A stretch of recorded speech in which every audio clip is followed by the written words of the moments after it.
Hey there, welcome to Bread Arrows. Tonight, we've got hours of chilling horror stories combined with soothing rain sounds to help you relax and sleep. Before you drift off, leave a comment below and let us know where you're listening from and what time it is. If these stories give you chills, don't forget to like, share, and subscribe. Get cozy and let the fear take over.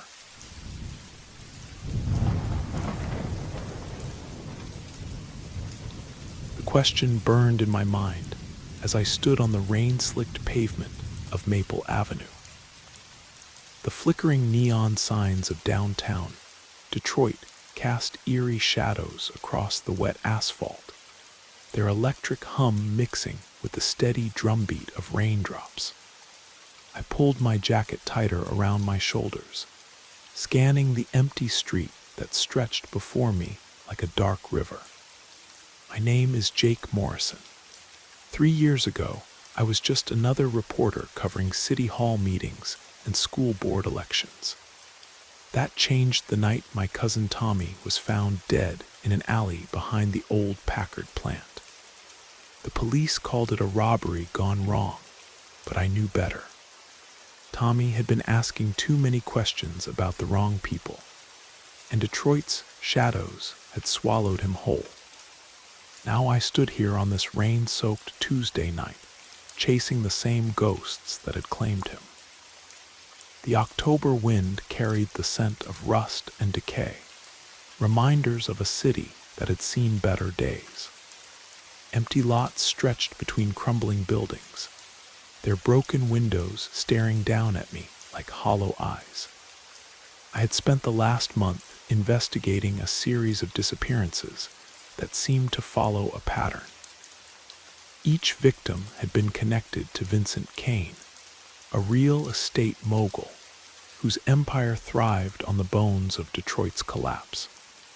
Kane bought up abandoned properties for pennies on the dollar, then somehow made them profitable again. But the how remained a mystery wrapped in violence and fear. Tonight, I was meeting with Marcus Webb, a former security guard who claimed to have inside information about Kane's operations. The anticipation gnawed at my stomach like hunger. Would this finally be the break I needed, or would I end up like Tommy, silenced before the truth could surface? The meeting place was the Midnight Lounge, a dive bar squeezed between two abandoned storefronts on the east side. The neon sign buzzed and flickered, casting intermittent red light across the wet sidewalk. I approached cautiously, my footsteps echoing in the empty street. Inside, the air was thick with cigarette smoke and the smell of cheap whiskey. The bartender, a heavy-set man with tired eyes, barely looked up as I entered. I chose a booth in the back corner, positioning myself where I could watch both the entrance and the emergency exit. Old habits from my days, covering the crime beat. Minutes crawled by like hours. The jukebox played an old Motown classic, the bass line thumping through the floor and into my bones. I checked my phone repeatedly, my nerves fraying with each passing minute. Where was Marcus? The door opened with a creak, and a figure stepped inside. He was tall and lean, wearing a faded Detroit Tigers cap pulled low over his eyes. Our gazes met across the smoky room, and he approached with the careful steps of someone who had spent years looking over his shoulder. "Jake Morrison," he said, sliding into the booth across from me. His voice was rough, like gravel in a cement mixer. "Marcus Webb," I replied, studying his weathered face. "You said you had information about Kane." He leaned forward, his eyes darting around the room. "More than information. I got proof. Kane's been running something called the Shadow Protocol. It's worse than you think." My heart rate spiked. What kind of proof? Before he could answer, the sound of screeching tires and shattering glass exploded from the street outside. The bar went silent, everyone turning toward the windows. Through the rain-streaked glass, I could see a black sedan wrapped around a telephone pole, steam rising from its crumpled hood. "Stay put," I told Marcus, but when I looked back, his eyes were wide with terror. "They found us," he whispered. "We need to go now." I stood to look outside, my reporter's instincts overriding my caution. People were running toward the crash, their voices mixing with the wail of approaching sirens. But something else caught my attention. A low, rumbling sound that seemed to come from everywhere and nowhere at once. From the alley beside the bar, shadows began to move. Not normal shadows cast by streetlights and buildings, but something alive and hungry. The sound grew louder, a deep growl that made my bones vibrate. "What the hell is that?" I muttered, pressing my face to the window. The thing that emerged from the alley defied description. It moved like liquid darkness given form, its outline shifting and changing as it prowled toward the crash scene. People scattered, screaming, as the creature's presence filled the air with an almost electric dread. "Shadow protocol," Marcus breathed behind me. "Kane's been experimenting with them. They're not natural." The creature turned its attention toward the bar, and I saw its eyes. They glowed with an inner light, like embers in a dying fire. It knew we were here. "Back exit," I said, grabbing Marcus by the arm. "Move." We rushed through the bar, past confused patrons and an increasingly agitated bartender. The back door led to a narrow alley that reeked of garbage and old rain. We stumbled out into the night, the creature's growl echoing behind us. "Which way?" Marcus asked, panic creeping into his voice. "Downtown," I said, trying to remember the layout of the neighborhood. "We can lose it in the ruins." Detroit's abandoned core stretched before us, a maze of empty buildings and forgotten streets. We ran through the rain, our footsteps splashing in puddles that reflected the occasional streetlight. Behind us, the creature's growl grew closer, a sound that seemed to vibrate through the very ground. We ducked into the shell of what had once been a department store, its windows long since boarded up. Inside, the darkness was complete, broken only by thin streams of light filtering through gaps in the plywood. The air smelled of mold and decay, decades of neglect compressed into a single breath. "Tell me about the shadow protocol," I whispered, trying to catch my breath. Marcus leaned against a wall, his chest heaving. "Kane's been working with some kind of scientists. They're creating these things, these shadow creatures. The disappearances, the deaths, it's all connected. He's using them to clear out neighborhoods, scare people away from properties he wants to buy." "That's insane," I said, though even as I spoke, I knew it made horrible sense. "How do you know all this?" "I worked security at one of his facilities. Saw things I wasn't supposed to see. Documents, experiments, people who went in and never came out." A sound from outside made us both freeze. Footsteps, slow and deliberate, circling the building. The creature had found us. "We need to get to my car," I whispered. "It's parked 6 blocks from here." Marcus nodded, his face pale in the dim light. "There's a tunnel system under downtown.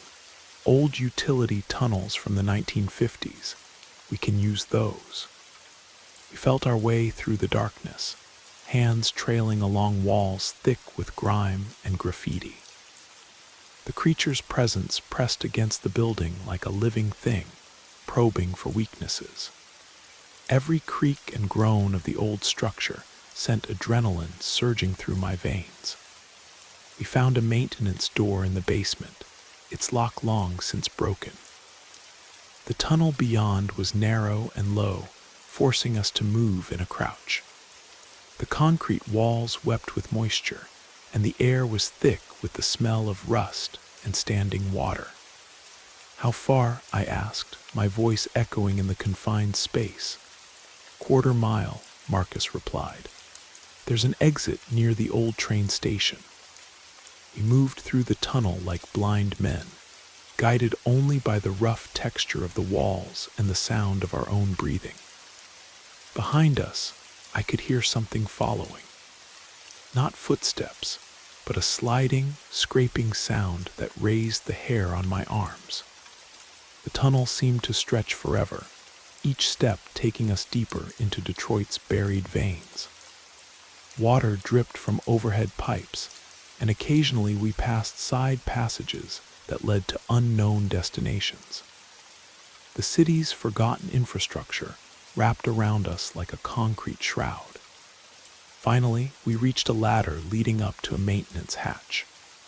Marcus climbed first, his movements urgent. I followed, my muscles screaming from the cramped journey.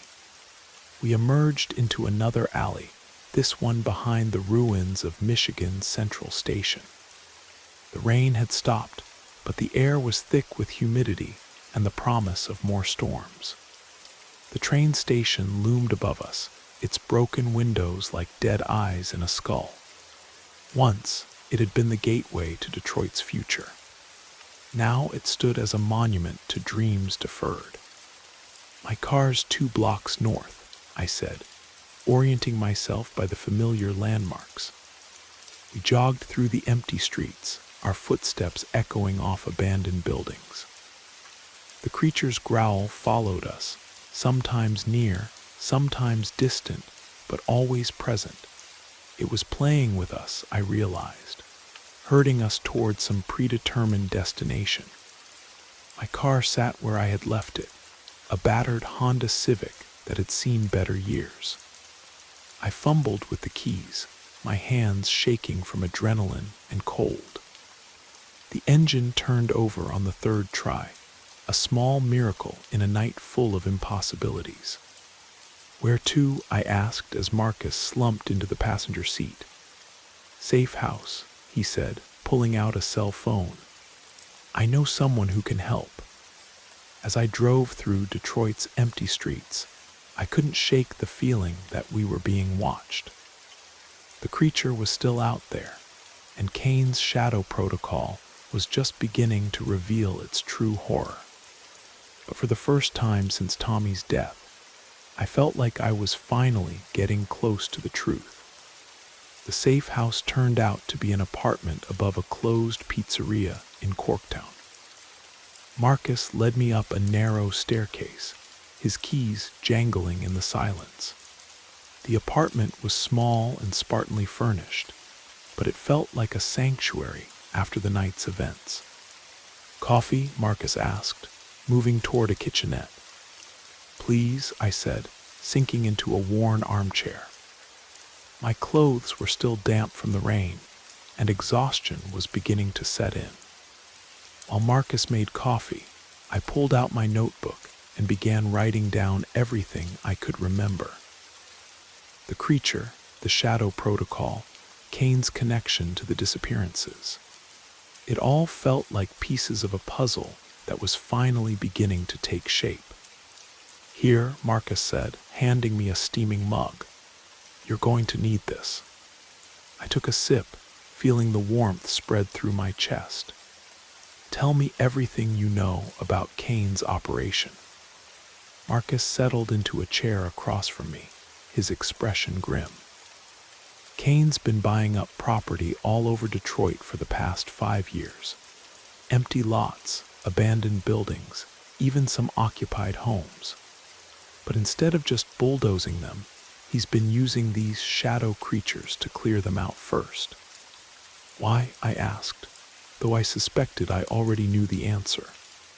"Terror works better than eviction notices. People see one of those things, they don't ask questions, they just run. Kane gets the property for next to nothing, then develops it however he wants. And the creatures, That's where it gets really sick. He's been working with a scientist named Dr. Helena Marsh. She's been experimenting with something she calls biomechanical shadow synthesis, creating living weapons that exist partially in our world and partially in some kind of shadow dimension. The coffee turned bitter in my mouth. That's impossible. I've seen the files, Jake. Photos, video footage, test results. It's real, and it's happening right here in Detroit. I set down my mug, my mind racing. We need to get this information to the authorities.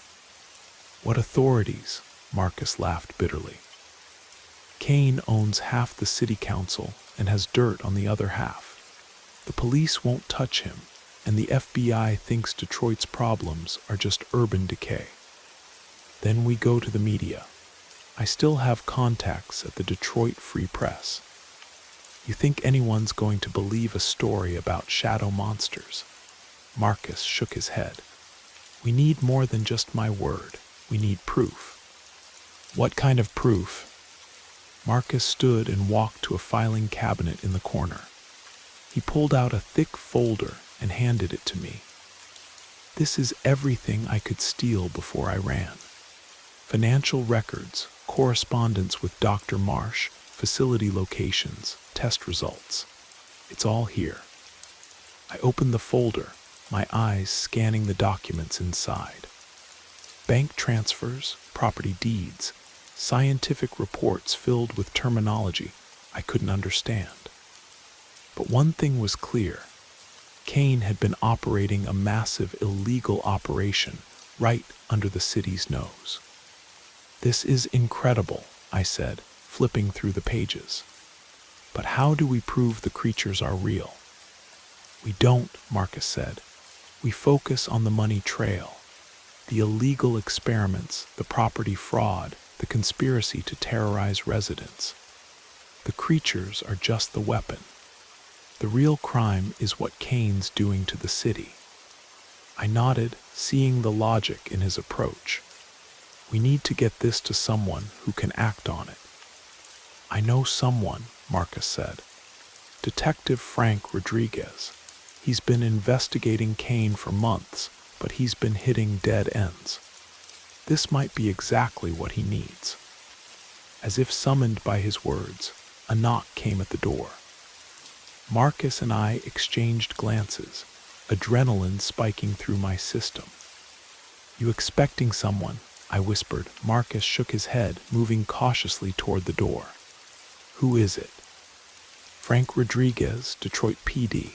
I need to talk to Marcus Webb. Marcus looked at me, surprise and relief warring on his face.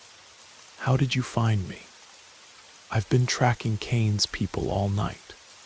When I heard about the incident at the Midnight Lounge, I put two and two together. Marcus opened the door, revealing a man in his late 40s with graying hair and tired eyes. He wore a rumpled suit that had seen better days, and his badge was clipped to his belt. Detective Rodriguez, Marcus said, stepping aside to let him in. Call me Frank, he said, his eyes taking in the sparse apartment. And you must be Jake Morrison. I've read your work. I stood, extending my hand. Detective, Marcus says you've been investigating Kane. For 8 months, Frank said, accepting my handshake. But every time I get close, witnesses disappear or evidence vanishes. Tonight was different, though. I got reports of some kind of creature attacking people near the Midnight Lounge. You saw it, I asked. I saw something, Frank said grimly. Something that shouldn't exist. When I ran the license plate on the crashed sedan, it came back registered to one of Kane's shell companies. Marcus moved to the filing cabinet and pulled out another folder. Then you're going to want to see this. Frank's eyes widened as he flipped through the documents. Where did you get these? I used to work for Kane, Marcus said. Security at one of his research facilities. I saw things that made me question everything I thought I knew about the world. These financial records show payments to something called Marsh Biotechnology, Frank said, his voice rising with excitement. We've been trying to connect Kane to Dr. Marsh for months. Dr. Helena Marsh, I said, remembering the name from my conversation with Marcus. She's the one creating the creatures. Frank looked up from the documents, his expression serious. If even half of this is true, we're looking at conspiracy, fraud, illegal human experimentation, and multiple counts of murder. The question is, how do we prove it? I asked. Frank closed the folder and looked at both of us. We go to the source. Kane's main research facility is in an abandoned auto plant on the east side. If we can get inside and document what's happening there, we'll have enough evidence to bring down his entire operation. That's suicide, Marcus said, his face pale. That place is crawling with security, and the creatures they're creating are getting stronger. Not if we do it right, Frank said. I've been watching the facility for weeks. I know the security patterns, the shift changes, the weak points. With the right plan, we can get in and out without being detected. I felt a familiar surge of adrenaline, the same feeling I got when chasing a big story. When do we go? Tomorrow night, Frank said. That gives us time to prepare and gather the equipment we'll need. As Frank left with copies of the documents, I realized that we were about to cross a line from which there might be no return. Kane's shadow creatures were terrifying, but the man who created them was even worse. Tomorrow night, we would walk into the heart of darkness and try to bring the truth to light. The next evening found us parked in an abandoned lot half a mile from Kane's research facility. The old Ford assembly plant rose from the urban decay like a monument to Detroit's industrial past. Its smokestacks reached toward the gray sky, and its broken windows reflected the dying light of sunset. Frank had brought surveillance equipment, cameras, and recording devices. I carried my laptop and a digital camera, ready to document whatever we found inside. Marcus had a pistol tucked under his jacket, though we all knew conventional weapons would be useless against Kane's creatures. Security shift change happens at 9 p.m., Frank said, checking his watch. We'll have a 15-minute window when the new guards are getting oriented. The facility was surrounded by a chain-link fence topped with razor wire, but Frank had identified a section where the fence had been cut and inexpertly repaired. We approached on foot, keeping to the shadows cast by abandoned cars and piles of industrial debris. The hole in the fence was just wide enough for us to squeeze through one at a time. On the other side, we found ourselves in a maze of rusted machinery and empty shipping containers. The air smelled of motor oil and decay, with an underlying chemical tang that made my throat burn. "Stay close," Frank whispered, leading us toward the main building. "And whatever you do, don't make any sudden noises." We crept through the facility's outer defenses, ducking behind cover whenever we heard voices or saw the beam of a flashlight. The guards were lazy, more interested in their coffee and cigarettes than in actually patrolling.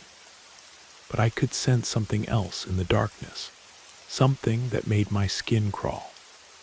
The main building had been converted into a high-tech laboratory, its industrial bones hidden behind sleek walls and modern equipment.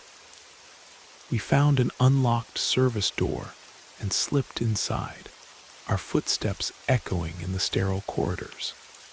The first lab we encountered was filled with computer equipment and monitoring devices. Banks of screens showed what looked like vital signs, but the readings were unlike anything I had ever seen.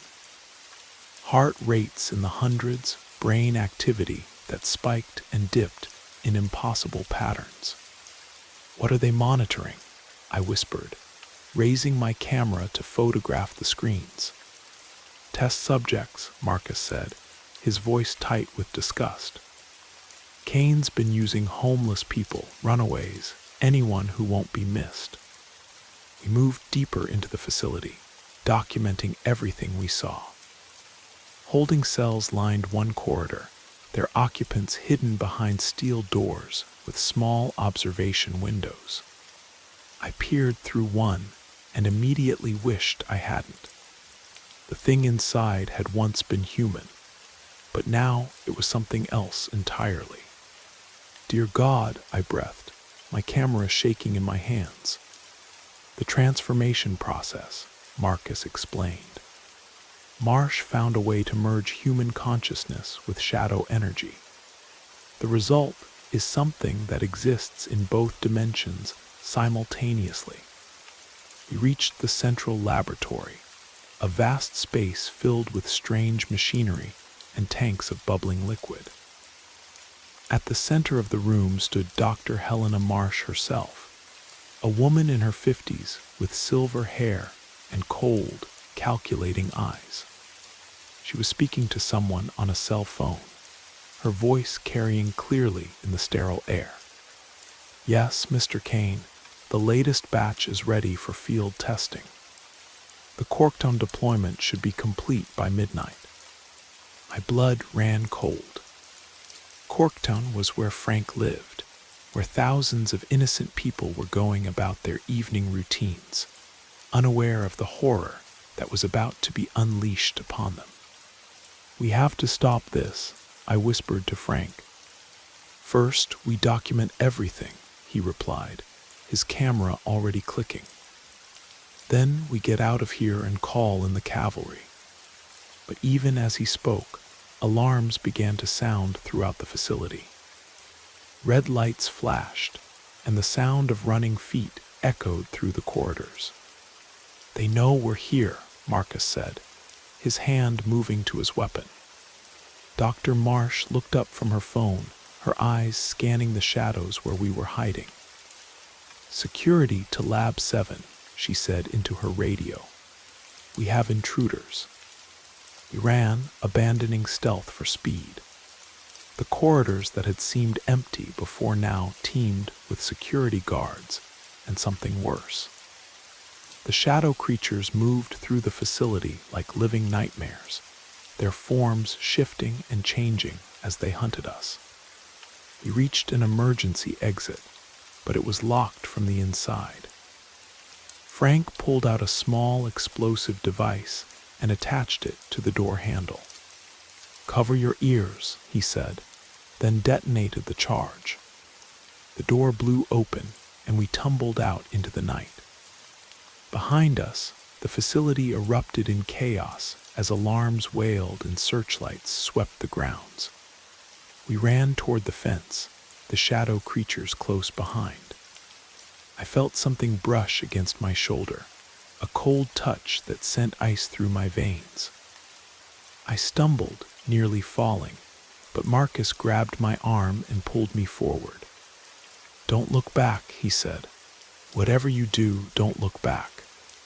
We reached the fence and squeezed through the hole, emerging into the abandoned lot where Frank's car waited. As we drove away, I could see the facility in the rearview mirror, its lights blazing against the dark sky. "Did we get enough?" Frank asked, his knuckles white on the steering wheel. I checked my camera, scrolling through the images I had captured. "More than enough, but we need to move fast. If Dr. Marsh is deploying those things in Corktown tonight, people are going to die." Frank was already on his radio, calling in every favor he had with the FBI and the state police. Within an hour, the research facility was surrounded by federal agents, and Dr. Marsh was in custody. Kane himself was arrested at his downtown office.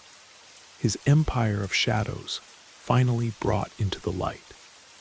But even as justice was served, I knew that Detroit would never be the same.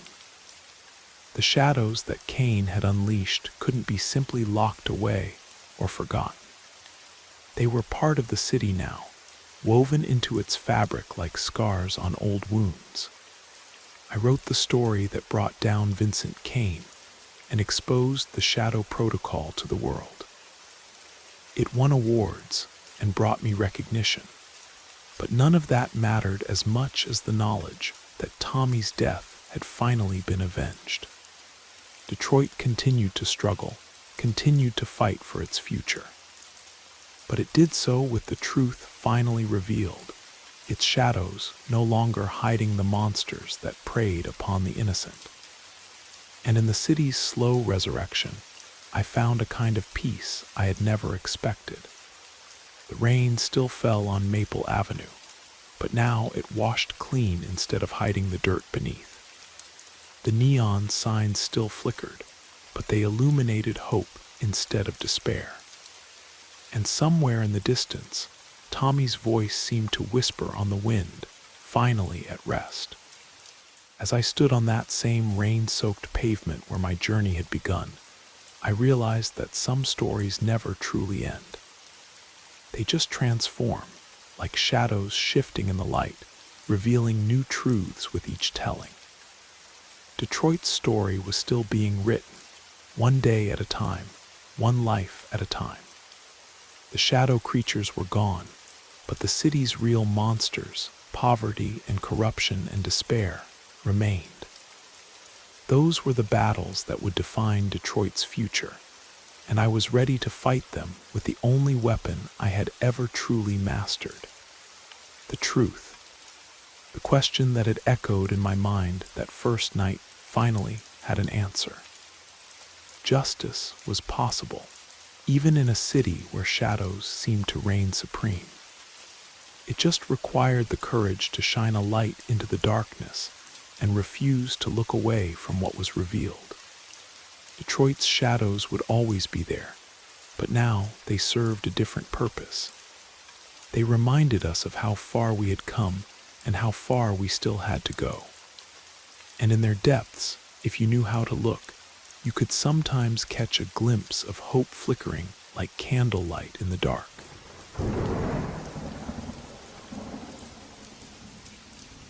Do you ever feel like the past is trying to tell you something? The question lingered in the musty air of the basement like smoke from an extinguished candle. I stood among the scattered remnants of my late grandmother Rosalie's life, surrounded by dusty boxes and the stale scent of decades past. A single bulb hung from the ceiling, casting eerie shadows that danced across the concrete walls. Old furniture, forgotten books, and countless memories lay in organized chaos, each item holding whispers of laughter, love, and perhaps darker secrets. I had always felt drawn to grandmother Rosalie.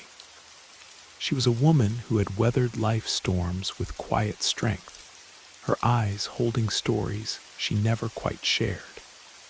After her funeral last month, I found myself compelled to explore her old house by Lake Meadowbrook, searching for something I couldn't quite name.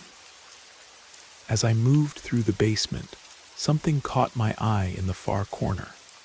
An old film projector, its metal surface tarnished with age. My heart quickened as I approached it. The projector sat on a wooden table, accompanied by several metal canisters filled with what appeared to be old home movies. I had never seen this equipment before, though I had spent countless summers in this house as a child. How had it remained hidden all these years? Carefully, I lifted one of the film canisters. It was heavier than expected, and a label written in faded ink read, Summer 1952. My pulse raced with anticipation. What moments from the past lay captured in these reels? What stories had my grandmother kept locked away? I decided to take the films to Murphy's camera shop downtown, a small family business that still developed old film formats. The elderly owner, Thomas Murphy, had been a friend of my grandmother's for decades. The next 3 days crawled by with agonizing slowness. My mind buzzed with possibilities, creating elaborate scenarios of what the films might reveal. Would they show simple family gatherings, holiday celebrations, or something more mysterious? The unease that had begun in the basement seemed to follow me home, like a shadow that refused to disappear. Even in my apartment across town, I felt watched, as if unseen eyes were tracking my every movement. When Thomas finally called, his voice carried an odd tension. "Ethan, your films are ready. You might want to come alone when you pick them up." That afternoon, I rushed to the camera shop, my hands trembling with anticipation. Thomas handed me a manila envelope with an expression I couldn't quite read. "Your grandmother was a remarkable woman," he said quietly. "But some memories carry weight." Back home, I spread the photographs across my kitchen table under the bright fluorescent light. Most showed typical family scenes: birthday parties, picnics by the lake, children playing in the yard. But as I examined them more closely, something made my blood run cold. In several photos, lurking at the edges of the frame, was a dark figure. Not quite human, not quite shadow, but undeniably present. In one photograph from a summer barbecue, the figure stood behind a group of laughing relatives, its form barely visible, but somehow menacing. In another, taken during what appeared to be a wedding celebration, the same presence hovered near the old willow tree by the lake. The longer I stared, the more distinct it became, as if my attention was feeding its existence. The house suddenly felt different around me. The familiar creaks and settling sounds transformed into something more sinister.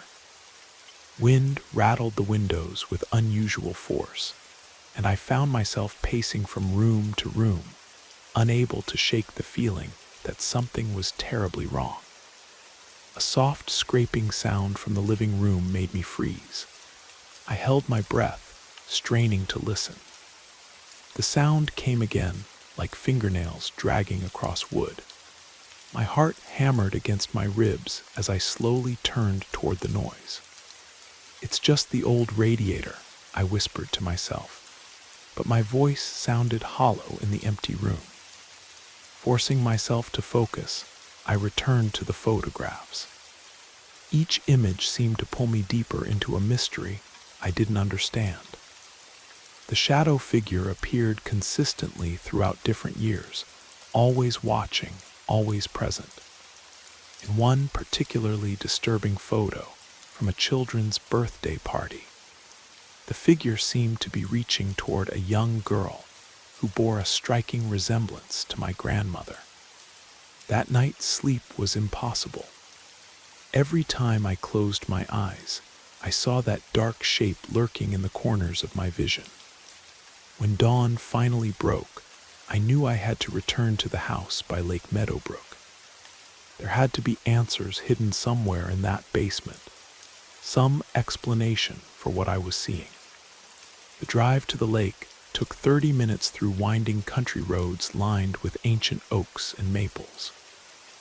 The house sat on a small hill overlooking the water, its white clapboard siding weathered by decades of New England seasons. Behind it, the massive willow tree that had been there since my childhood drooped its branches toward the lake's surface like fingers trailing in dark water. I parked in the gravel driveway and made my way back to the basement. The single bulb flickered as I pulled the chain, casting unstable shadows across the concrete floor. This time, I searched more methodically, moving boxes and examining every corner. Behind an old wardrobe, I discovered a wooden trunk I had somehow missed before. The trunk's brass latches were green with age, but they opened easily. Inside, wrapped in yellow tissue paper, lay a collection of journals bound in cracked leather. My grandmother's handwriting filled the pages in her characteristic flowing script. As I began to read, the familiar basement suddenly felt much colder.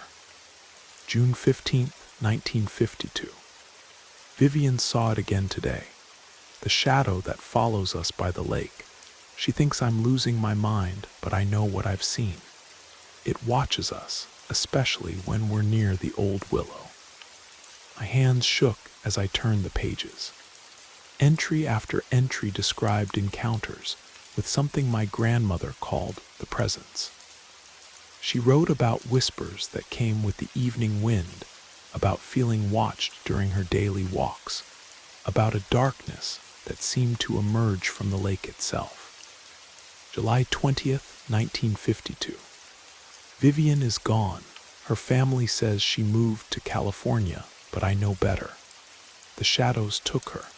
I saw them reach for her that night by the willow tree. I tried to warn her, tried to make her understand, but she wouldn't listen. The entries became increasingly frantic as the summer progressed. My grandmother described sleepless nights, voices calling her name across the water, and a growing certainty that whatever haunted the lake was growing stronger. A loud bang from upstairs made me jump, the journal slipping from my hands. The sound echoed through the basement like a door slamming shut. My heart raced as I climbed the narrow stairs to investigate, each step creaking under my weight. The main floor was empty, but something felt wrong. The air was too still, too quiet. Sunlight streamed through the windows, but it seemed somehow diminished, as if filtered through invisible clouds. I walked through each room, checking doors and windows, but found nothing out of place.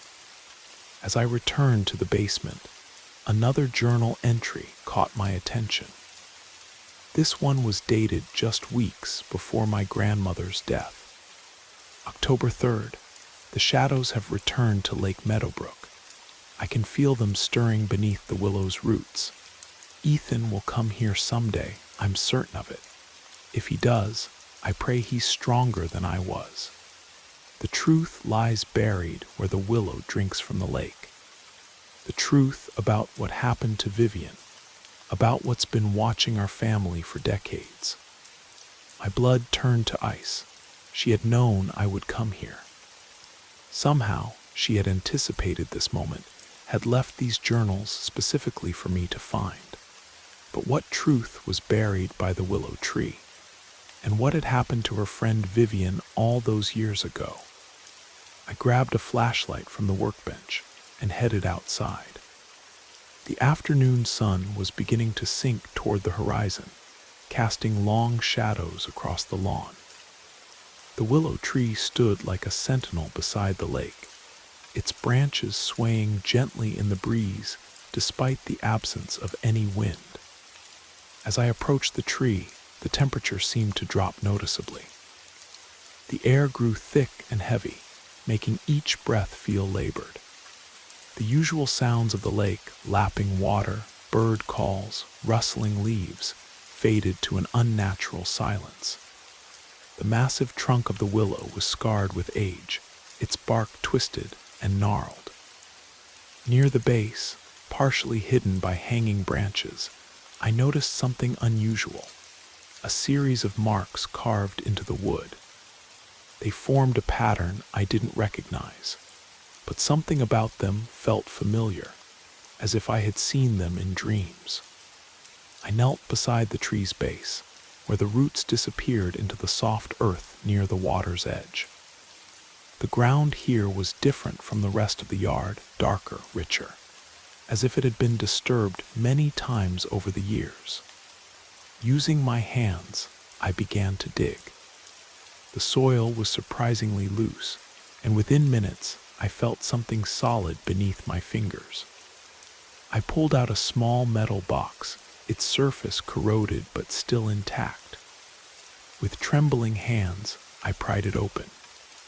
Inside lay more photographs, but these were different from the ones I had found in the basement. They showed my grandmother as a young woman, always accompanied by another girl about the same age. The second girl had dark hair and bright eyes that seemed to dance with mischief. This had to be Vivian. But what made these photographs truly disturbing was the progression they revealed. In the earliest images, both girls looked happy and carefree. As the photos advanced through what appeared to be the summer of 1952, their expressions grew increasingly troubled. Vivian's smile faded, replaced by a look of growing fear. In the final photograph, she appeared terrified, her eyes wide with panic as she looked over her shoulder at something outside the frame. A letter at the bottom of the box was addressed to whoever finds this. I unfolded it with shaking hands. My name is Vivian Montgomery. If you're reading this, then something has happened to me. The shadows by Lake Meadowbrook are real. They feed on fear and grow stronger with each passing year.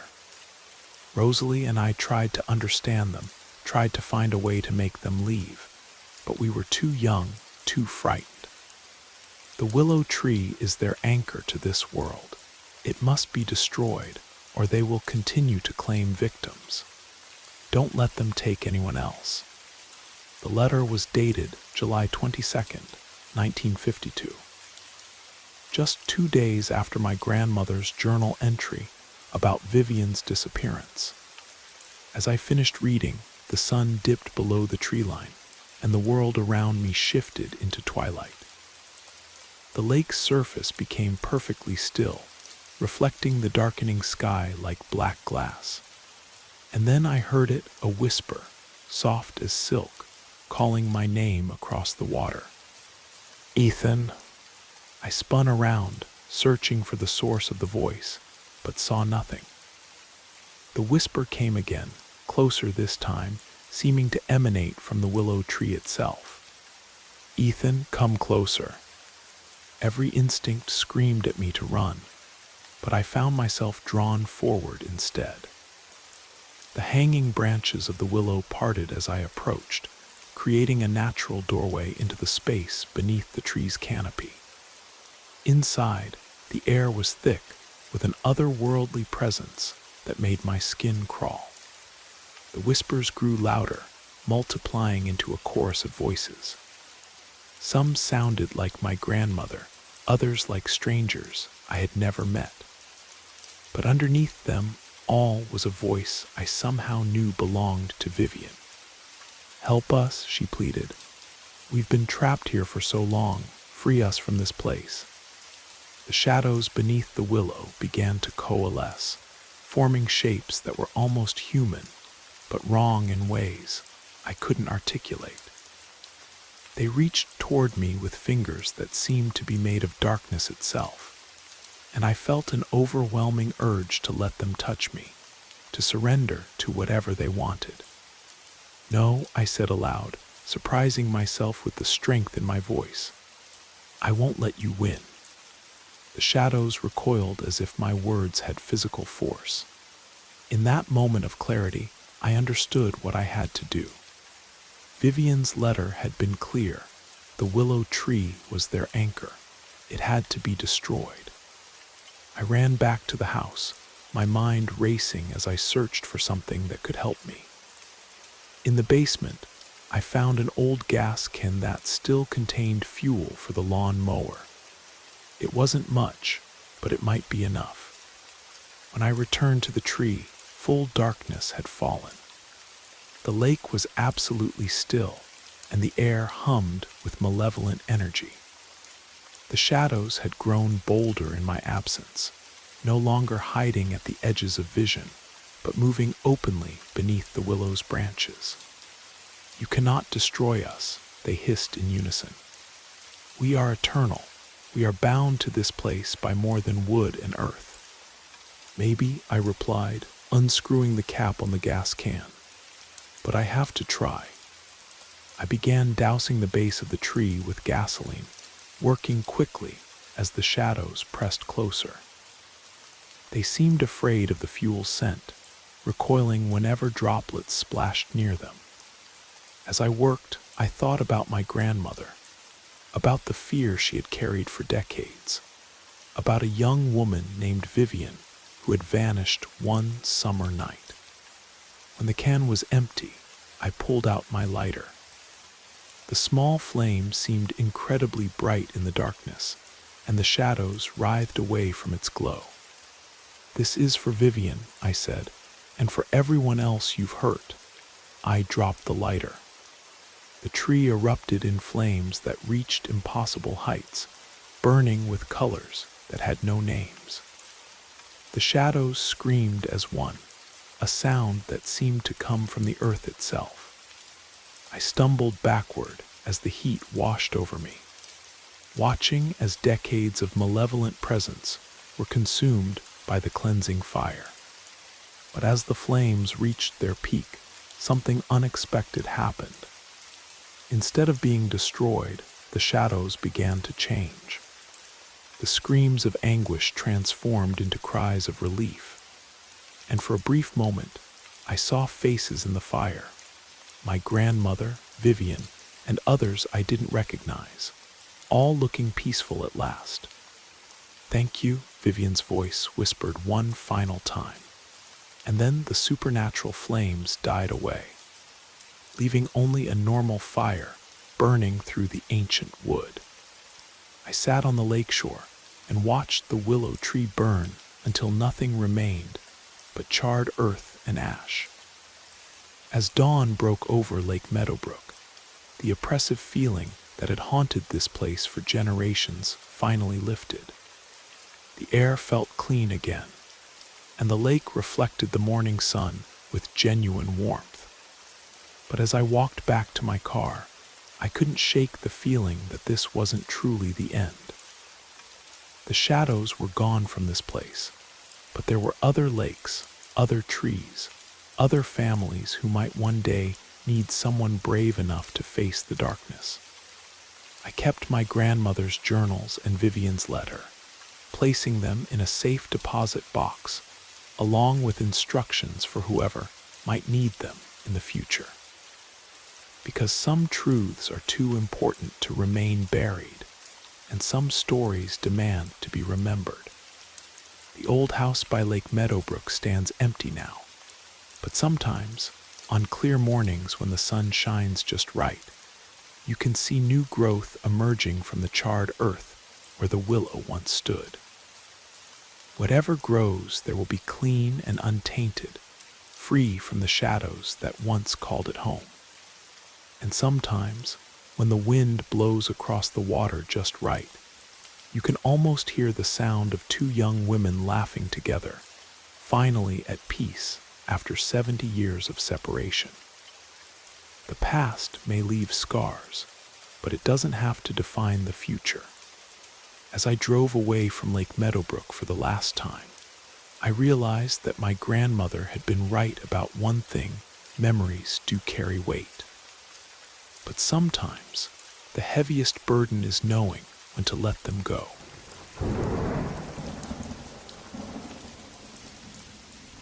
Do you ever feel like the past is reaching out to claim you? The question hung in the humid Carolina air as I stepped onto the cracked sidewalk of Maple Street. My name is David, and until 3 weeks ago, I thought I was just another college graduate looking for direction. That was before I inherited Grandmother Rose's house in Willowbrook, a town so small it barely registered on most maps. Now, standing beneath the flickering streetlights, I wondered if coming here had been a mistake. The October evening wrapped around me like a damp blanket, carrying the scent of magnolia blossoms, and something else, something that reminded me of old books and forgotten secrets. I had driven down from Charlotte earlier that day, my car loaded with boxes, and the weight of expectation. Grandmother Rose had always been a mystery to our family, living alone in this place that time seemed to have forgotten. As I walked toward the old Victorian house at the end of the street, my footsteps echoed against the silent homes. Most of the windows were dark, their occupants long since retreated behind drawn curtains. The house loomed before me, its gabled roof cutting sharp angles against the star-scattered sky. Paint peeled from its wooden siding like old skin, and the wraparound porch sagged under the weight of decades. I fumbled with the brass key that the lawyer had given me, its surface tarnished with age. The front door opened with a groan that seemed to announce my arrival to the shadows within. The interior smelled of lavender and dust, a combination that instantly brought back memories of childhood visits, brief, hurried affairs, where my parents would drop me off for a weekend before collecting me with obvious relief. "Just until we can figure out what to do with the place," I murmured to myself, setting my duffel bag on the hardwood floor. The house felt enormous around me, every creak and settle magnified in the silence. I found the light switch and flooded the front hallway with warm yellow light, revealing family portraits that seemed to watch my every move. That first night, I explored the rooms with the cautious curiosity of someone walking through a museum. The parlor contained furniture draped in white sheets, ghostly sentinels guarding memories I couldn't quite grasp. The kitchen still held traces of Grandmother Rose's presence, her favorite coffee mug sitting by the sink, a half-finished crossword puzzle on the counter, reading glasses folded neatly beside it. It was in the study that I found the first clue that my inheritance was more complicated than I had imagined. Behind Grandmother Rose's mahogany desk, tucked between volumes of poetry and local history, was a leather-bound journal with my name written on the cover in her careful script. My hands trembled as I opened it, and her voice seemed to whisper from the pages. "David, if you are reading this, then the time has come for you to know the truth about our family. The Ashworth name carries more than just pride. It carries a burden that has been passed down through generations. What happened at Thornfield Manor during the war never truly ended. The shadows that took Vivian are still here, waiting in the gardens where she used to walk." I read the entry 3 times before the words began to make sense. Thornfield Manor. I remembered the name from childhood stories, fragments of family history that adults would discuss in hushed tones before changing the subject when they noticed I was listening. A plantation house that had burned during the Civil War, taking with it secrets that were supposed to stay buried. Sleep came fitfully that night. I lay in Grandmother Rose's old bedroom, listening to the house settle around me like a living thing finding its rest. Every sound seemed amplified, the whisper of wind through the eaves, the distant hoot of an owl, the soft scratching that might have been mice in the walls or something else entirely. I woke before dawn with the sensation that someone had been watching me sleep. The bedroom was empty, of course, but the feeling lingered like the memory of a dream. I dressed quickly and made coffee in the kitchen, grateful for the ritual of normal activity. Through the window, I could see the overgrown garden that stretched behind the house, morning mist rising from the tall grass like spirits seeking the light. The journal had mentioned a garden, and as I sipped my coffee, I felt an inexplicable pull to explore the grounds. The back door opened onto a porch that overlooked what had once been a carefully maintained landscape. Now, ivy claimed the trellises, and wild roses had overtaken the formal beds. A path of moss-covered stones led deeper into the tangle, disappearing around a bend marked by two towering oak trees. Following the path felt like walking backward through time. The further I went from the house, the more the modern world seemed to fade away. Spanish moss hung from the branches like tattered curtains, and somewhere in the distance, I could hear the gentle splash of water, a fountain, perhaps, or a small stream. The air grew cooler, heavy with the scent of earth and growing things. It was then that I saw her. She stood beside a crumbling stone bench, her figure wavering like heat shimmer on summer pavement. At first, I thought she might be a neighbor, someone who had wandered over to pay respects or satisfy curiosity. But as I drew closer, details became clear that made my heart race. Her dress was old-fashioned, the kind worn in daguerreotypes from the 1800s. Her dark hair was pinned in an elaborate style, and her skin had a translucent quality that suggested she was not entirely there. "You came," she said, and her voice carried the soft accent of the Old South. "Rose said you would, eventually." I stopped walking, my rational mind insisting that I was experiencing some kind of breakdown brought on by stress and too little sleep. "Who are you?" "My name is Vivian Thornfield," she replied, and the name from Grandmother Rose's journal hit me like a physical blow. "I have been waiting for someone from your family to return. We have so much to discuss." The logical part of my brain screamed that this was impossible, that I was talking to empty air and imagining responses.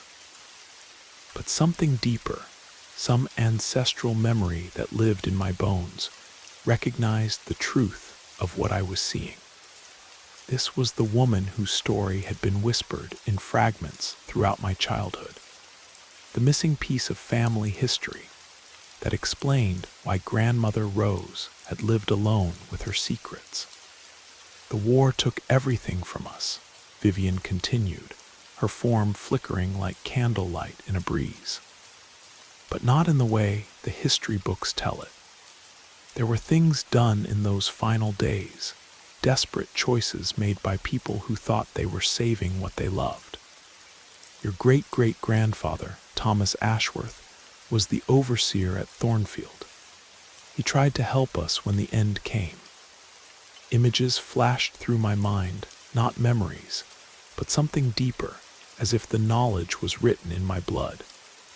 A great house burning against the night sky, people running through smoke and chaos, and beneath it all, a darkness that had nothing to do with war or politics, something that fed on fear and grew stronger with each act of violence. "What happened to you?" I asked, though part of me dreaded the answer. Vivian's eyes, dark as storm clouds, met mine. "I was taken by the shadows that night. Not killed, taken. Pulled into the spaces between what is and what might be. Thomas tried to follow, tried to bring me back, but the darkness was too strong. It has held me here ever since, waiting for someone with Ashworth blood to return and finish what he started." The garden around us seemed to pulse with hidden life. Vines rustled without wind, and the shadows beneath the trees appeared to move independently of their sources. I felt the weight of generations pressing down on me. All the Ashworth men and women who had lived with this burden, never speaking of it directly, but never quite able to forget. "What am I supposed to do?" I asked, the question torn from somewhere deep in my chest. "You must go to Thornfield," Vivian said, and as she spoke, her form began to fade. "What remains of it lies deeper in these woods, where the old boundaries once stood.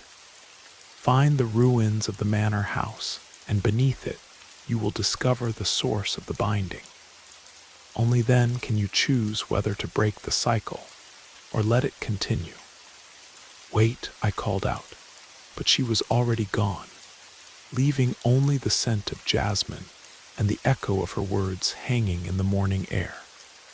I stood alone in the overgrown garden, my heart hammering against my ribs. Everything I thought I knew about my family, about the rational world, had been shattered in the space of a few minutes. But even as my mind reeled, I felt a strange sense of purpose settling over me.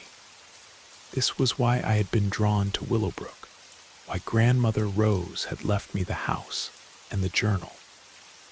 Some debts could only be paid by blood relatives, some responsibilities passed down through generations like heirloom jewelry or family recipes. The rest of that day passed in a haze of preparation and research. I drove into town and visited the small library, poring over historical records and maps from the Civil War era.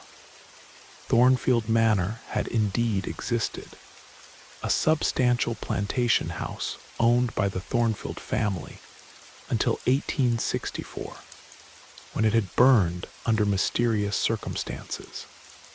The official records listed it as collateral damage from a Union raid, but local accounts spoke of strange lights and sounds coming from the property in the weeks before its destruction. I found Thomas Ashworth's name in the employment records, not as an overseer, as Vivian had said, but as a groundskeeper and handyman. The distinction seemed important, suggesting that family stories had elevated his status over the years, the way such tales often did. What mattered was that he had been there, had been involved in whatever had happened during those final, chaotic days. That evening, I prepared for the journey deeper into the woods. I packed a flashlight, bottled water, and Grandmother Rose's journal, along with a compass and a map that showed the approximate location of the Thornfield property. The rational part of my mind insisted that I would find nothing but ruins and overgrown foundations, that my encounter with Vivian had been some kind of stress-induced hallucination. But my hands shook as I laced up my hiking boots, and my dreams that night were filled with smoke and shadow. I set out at dawn, following the path through the garden until it branched off into the deeper woods. The forest was old here, the trees massive and gnarled, their canopy so thick that only scattered beams of sunlight reached the forest floor. My footsteps were muffled by decades of fallen leaves, and the air carried the rich scent of decay and rebirth that marked places where time moved differently. The path was barely visible, more of a suggestion than an actual trail, but I found myself moving forward with surprising confidence. It was as if my feet knew the way, guided by some genetic memory that transcended conscious thought. Grandmother Rose had walked this path, and her grandmother before her, and somehow that knowledge lived in my muscles and bones. After what felt like hours, but was probably only 45 minutes, I emerged into a clearing, dominated by the skeleton of what had once been a magnificent house. Thornfield Manor rose before me like the ribcage of some massive creature, its brick chimneys still standing sentinel over foundations choked with ivy and small trees. The main structure was gone, reduced to scattered stones and charred timber that had somehow resisted complete decay. But it was what lay beneath the ruins that drew my attention. A section of the foundation had collapsed, revealing steps that led down into darkness. The stone was different here, older and more carefully worked, suggesting that the manor had been built over something that predated it. As I approached the opening, I felt a pull unlike anything I had ever experienced, a magnetic force that seemed to originate in my chest and draw me inexorably forward. The steps were slick with moisture and treacherous with loose stones, but I descended carefully, using my flashlight to illuminate the way. The passage opened into a chamber that took my breath away. The walls were lined with portraits, dozens of them, their gilt frames tarnished but intact. They showed men and women from different eras, their clothing and hairstyles spanning centuries. But their eyes all held the same haunted expression that I had seen in Vivian's face. "Welcome to the Gallery of the Bound," a voice said behind me, and I spun around to find Vivian standing at the base of the steps. Here, in this underground space, she seemed more solid, more real. Every person you see made a choice that tied them to this place. Some willingly, others not. I moved along the wall, studying the faces. Some were familiar from family photographs, distant relatives whose stories had been lost to time. Others were strangers, but I could see something of myself in their features, the genetic thread that connected us across the generations. "Thomas is here," Vivian said, gesturing to a portrait near the center of the collection. "He chose to bind himself to me, to share the burden of my imprisonment. Your family has been tied to this place ever since." The portrait showed a man with my own dark eyes and stubborn jaw, wearing the simple clothes of a working man. But his expression held a depth of sorrow that spoke of impossible choices and their consequences. "What binds you here?" I asked, though I sensed I was approaching the heart of a truth that would change everything. Vivian moved to the far end of the chamber, where a final portrait hung alone. It showed a man whose face radiated cruelty, whose eyes held an emptiness that seemed to pull light into themselves. "Marcus Thornfield," she said, and her voice carried centuries of pain. "My husband and the source of all our suffering." The story that followed unfolded like a nightmare given voice. Marcus Thornfield had been a man consumed by the desire for power, even as the world he knew crumbled around him. In the final weeks before the manor's destruction, he had delved into practices that had nothing to do with religion or reason. Old knowledge passed down through books that should have been burned. Rituals that opened doors better left closed. He believed he could preserve his legacy forever, Vivian explained, her translucent form flickering with emotion. He thought he could bind the souls of his family to this place, make us guardians of his memory. The ritual required a willing sacrifice, and when I refused, she trailed off, but I could fill in the terrible blanks. "Thomas tried to stop him," she continued, "but he was too late to prevent the binding, only in time to share it. The darkness that Marcus summoned has held us here ever since, feeding on the connection between our families, growing stronger with each generation." I studied the portrait of Marcus Thornfield, feeling a rage build in my chest that seemed to come from somewhere deeper than my own experience. How do I break it? "The ritual that binds us can be undone," Vivian said, "but only by someone of Ashworth blood, and only if they are willing to face what Marcus has become. He is still here, David, in the deepest part of this place. The years have changed him into something that feeds on fear and despair. To break the binding, you must confront him directly." A passage led from the portrait gallery deeper into the earth, its walls carved from the living rock. As we descended, the air grew colder, and I could feel a presence ahead of us, something vast and hungry and absolutely malevolent. The flashlight beam seemed to weaken. as if the darkness itself was swallowing the light. "Do not let him into your mind," Vivian warned. "He will try to show you visions, to make you believe that breaking the binding will destroy everything you care about. He has had more than a century to perfect his lies." The passage opened into a vast natural cave, its ceiling lost in shadow. At the center, on a raised platform of natural stone, stood a figure that might once have been Marcus Thornfield. The years had not been kind to him. His form was elongated and twisted, his features sharp and predatory. But it was his eyes that truly horrified me, empty voids that seemed to contain the accumulated suffering of everyone who had ever been trapped in his web.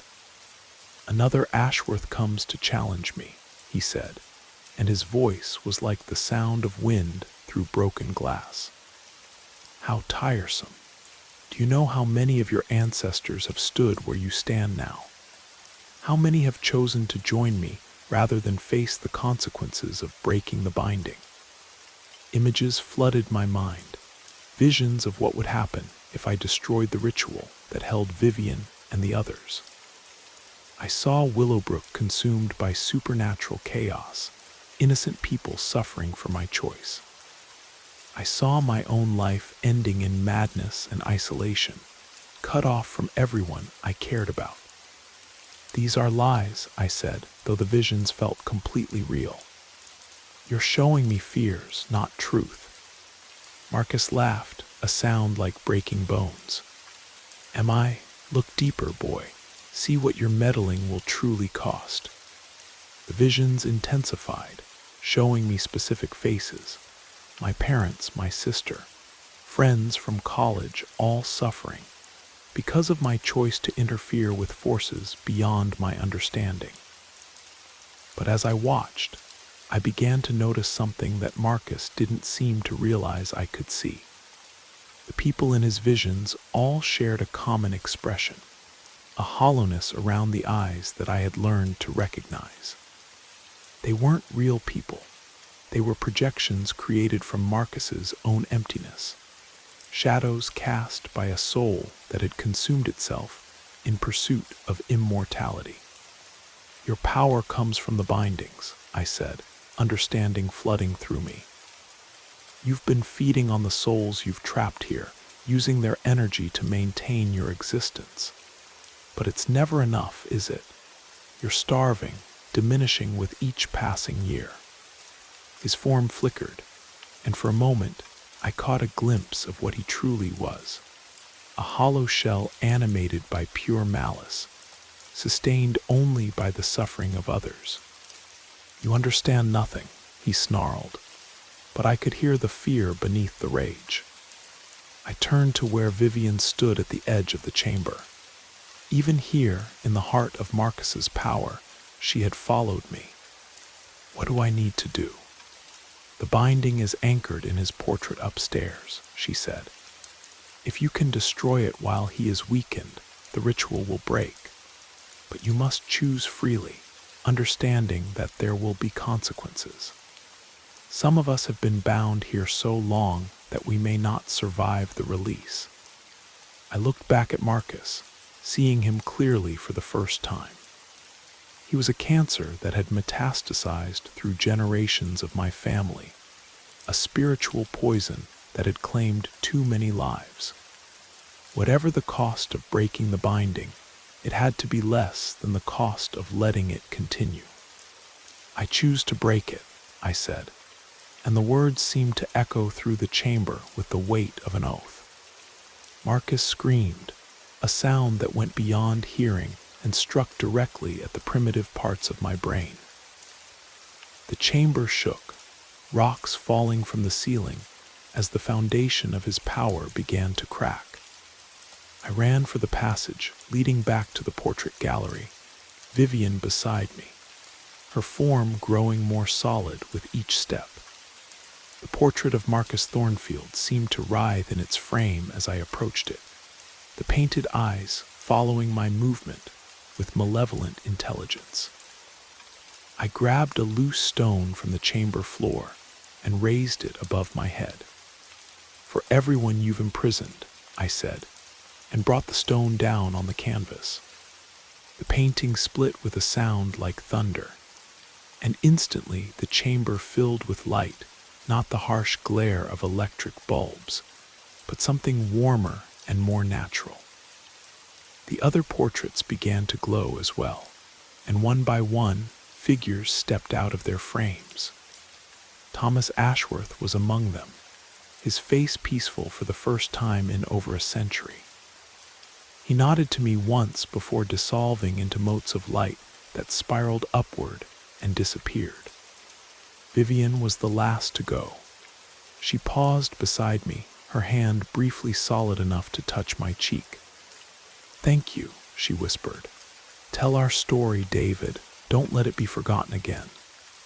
Then she too was gone, leaving me alone in a chamber that no longer felt haunted, but simply old. The portraits remained, but they were just paintings now, their supernatural animation broken along with the binding that had created them. I climbed back to the surface as the sun was setting, painting the ruins of Thornfield Manor in shades of gold and crimson. The clearing felt different now, peaceful rather than ominous, as if a fever had finally broken.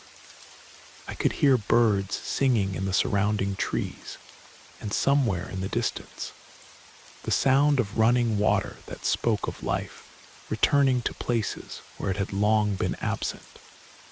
The walk back to Grandmother Rose's house passed in a blur of exhaustion and relief. I had done what needed to be done, but I could feel changes beginning in myself, a loosening of ties I hadn't even known existed, a sense of freedom that came with great responsibility.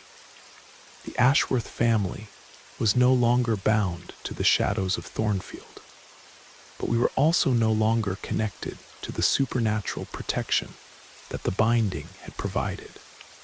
That night I sat in Grandmother Rose's study and began to write. Not in her journal, which had served its purpose, but in a new notebook that would tell the complete story for future generations. They deserved to know what had happened, to understand the choices that had been made, and the price that had been paid for their freedom. As I wrote, I thought about the faces in the portraits, all the people who had been trapped by one man's selfish desire for immortality. Their stories were part of mine now, woven into the fabric of who I was and who I would become. The binding was broken, but the connections remained not as chains, but as threads of memory and responsibility that would guide me forward.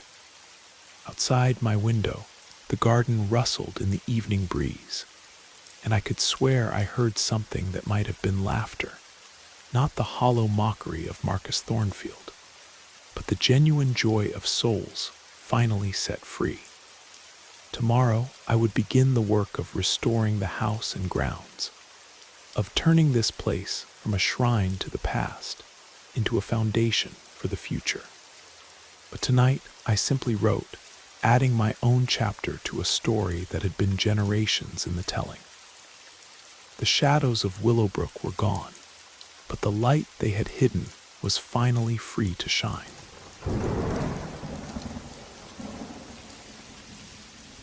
Have you ever heard time itself calling your name in the dead of night?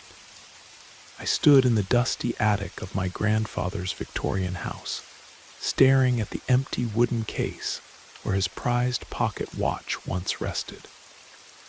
The brass hinges gleamed dully in the moonlight streaming through the circular window, but the watch was gone, vanished without explanation, leaving behind only the faint echo of its familiar ticking that seemed to linger in the air like a ghost.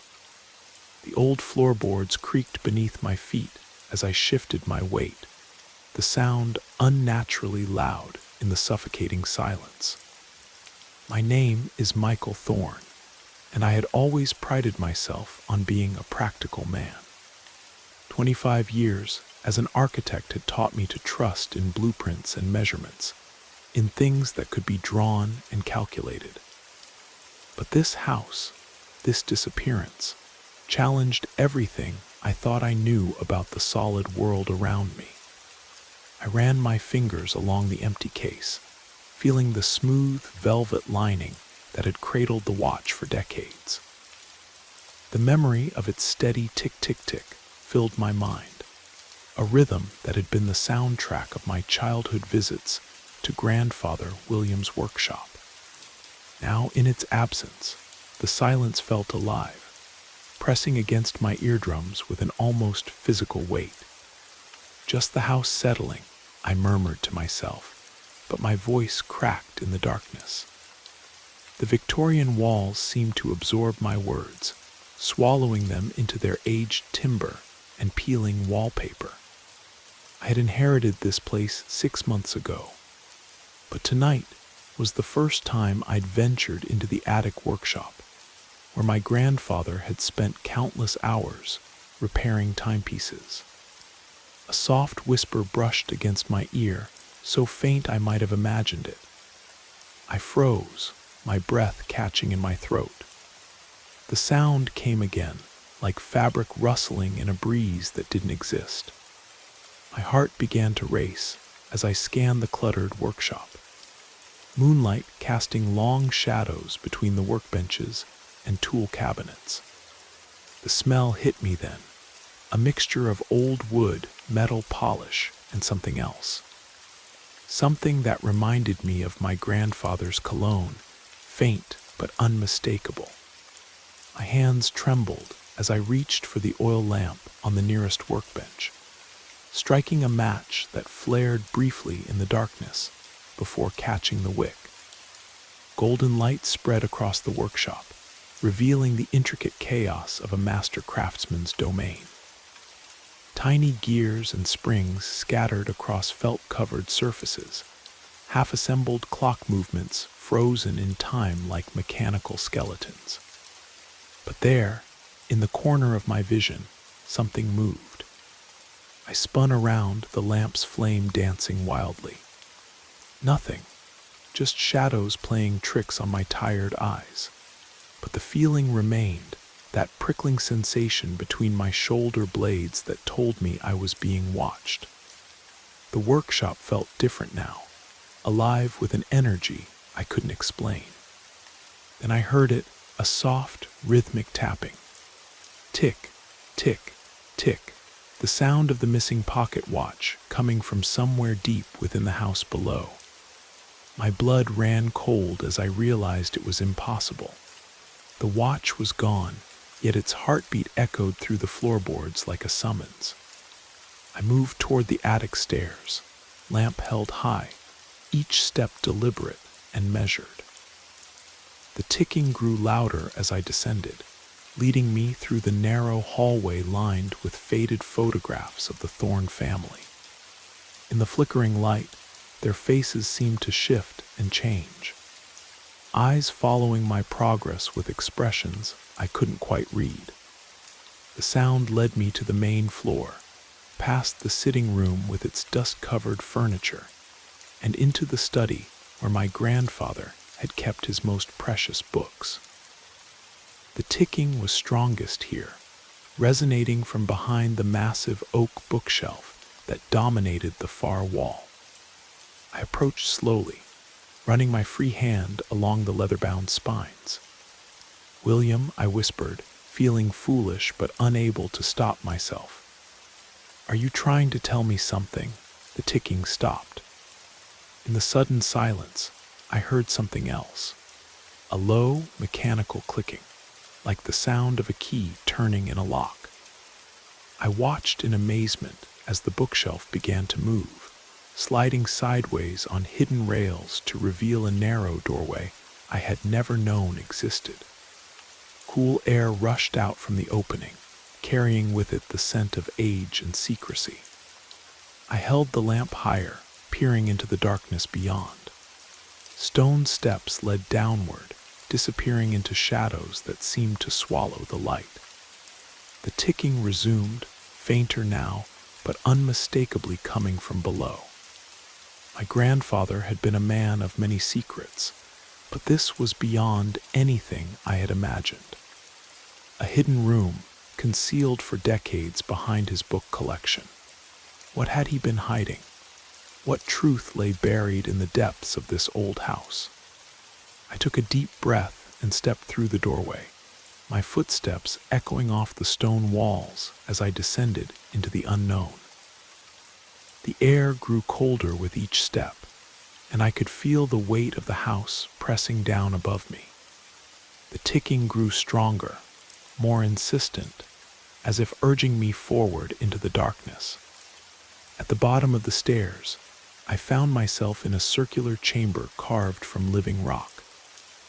The walls were lined with alcoves, each one containing a different timepiece: grandfather clocks, mantel clocks, pocket watches, and strange mechanical devices I couldn't identify. All of them were still, silent, except for one.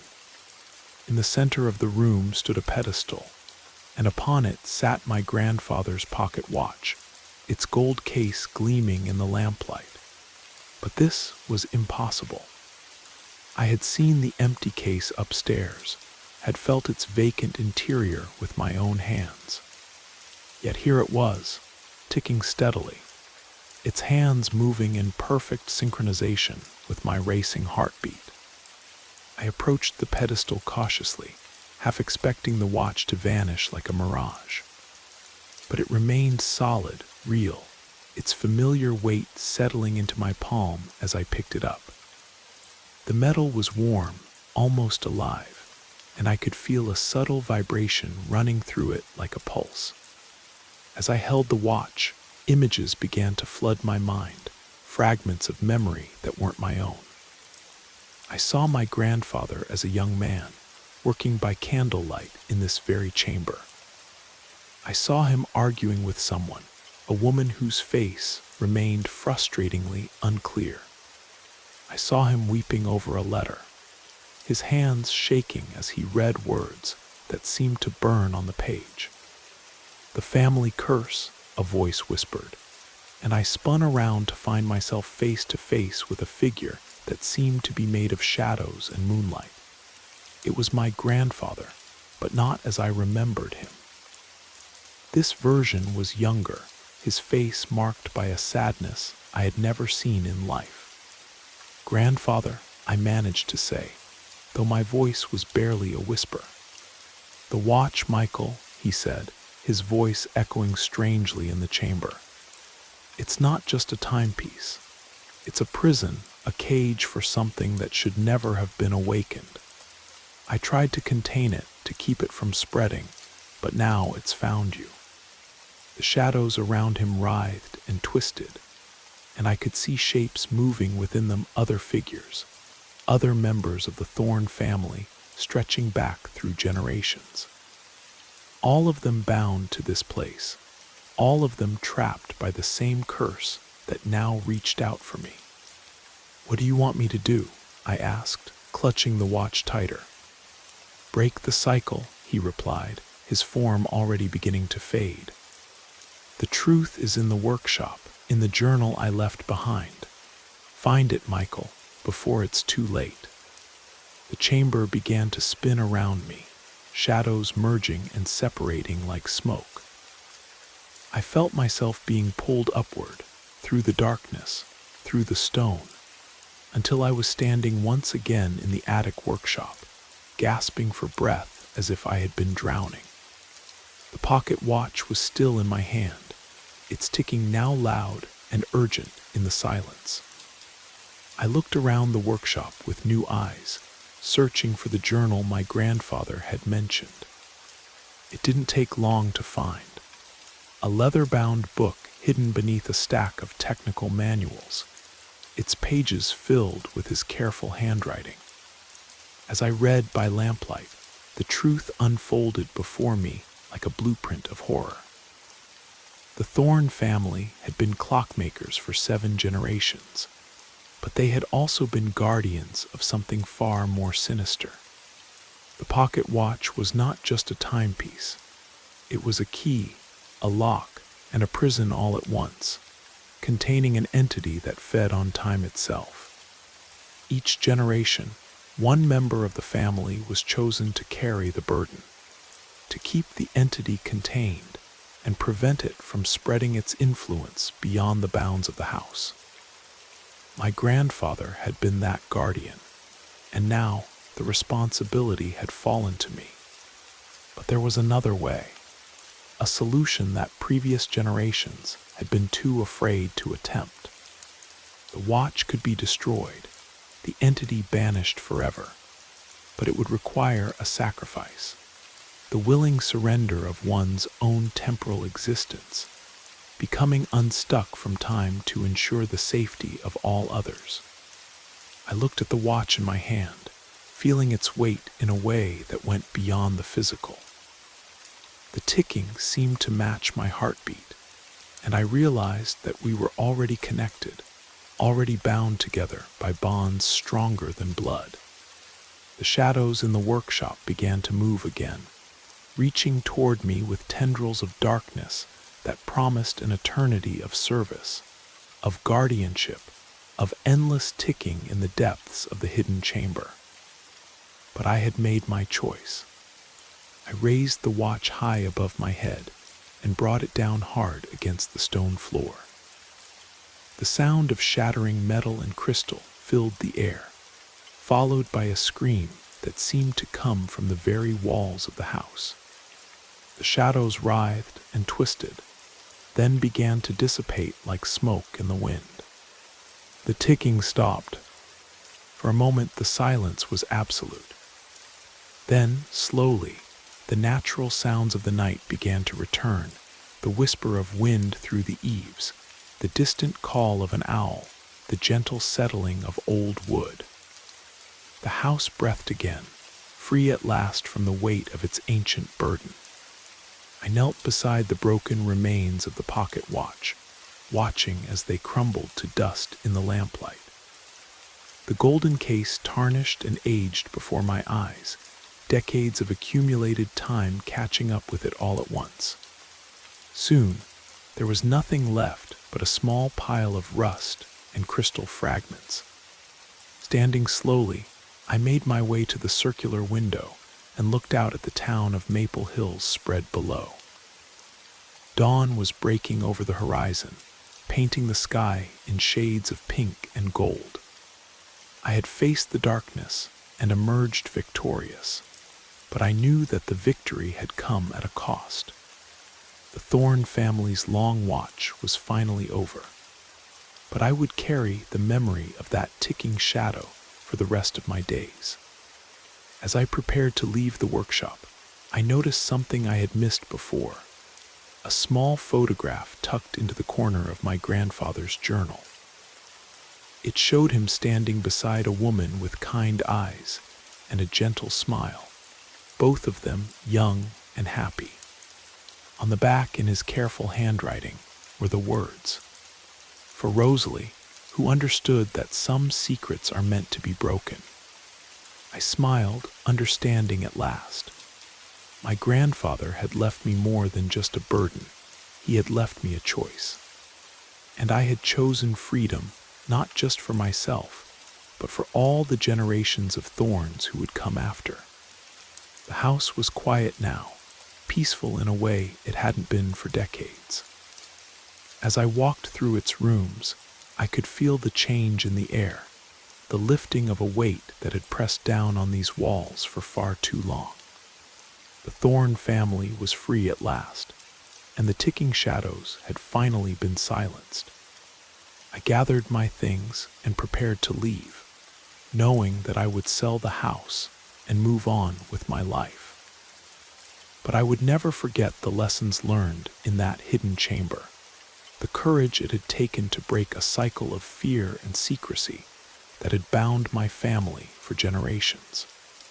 The morning sun streamed through the windows as I walked toward the door, and for the first time in my life, I felt truly free.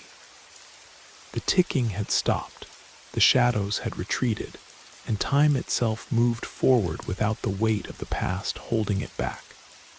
Behind me, the house stood silent and empty, its secrets finally laid to rest. The Thorne family curse was broken, and the future stretched ahead like an uncharted map, full of possibilities I had never dared to imagine. The last thing I heard as I closed the door was the sound of a clock chiming somewhere in the distance, marking the hour with a simple, natural rhythm that spoke of life continuing, of time moving forward as it should, free from the shadows that had once held it prisoner. And in that moment, I knew that my grandfather would have been proud.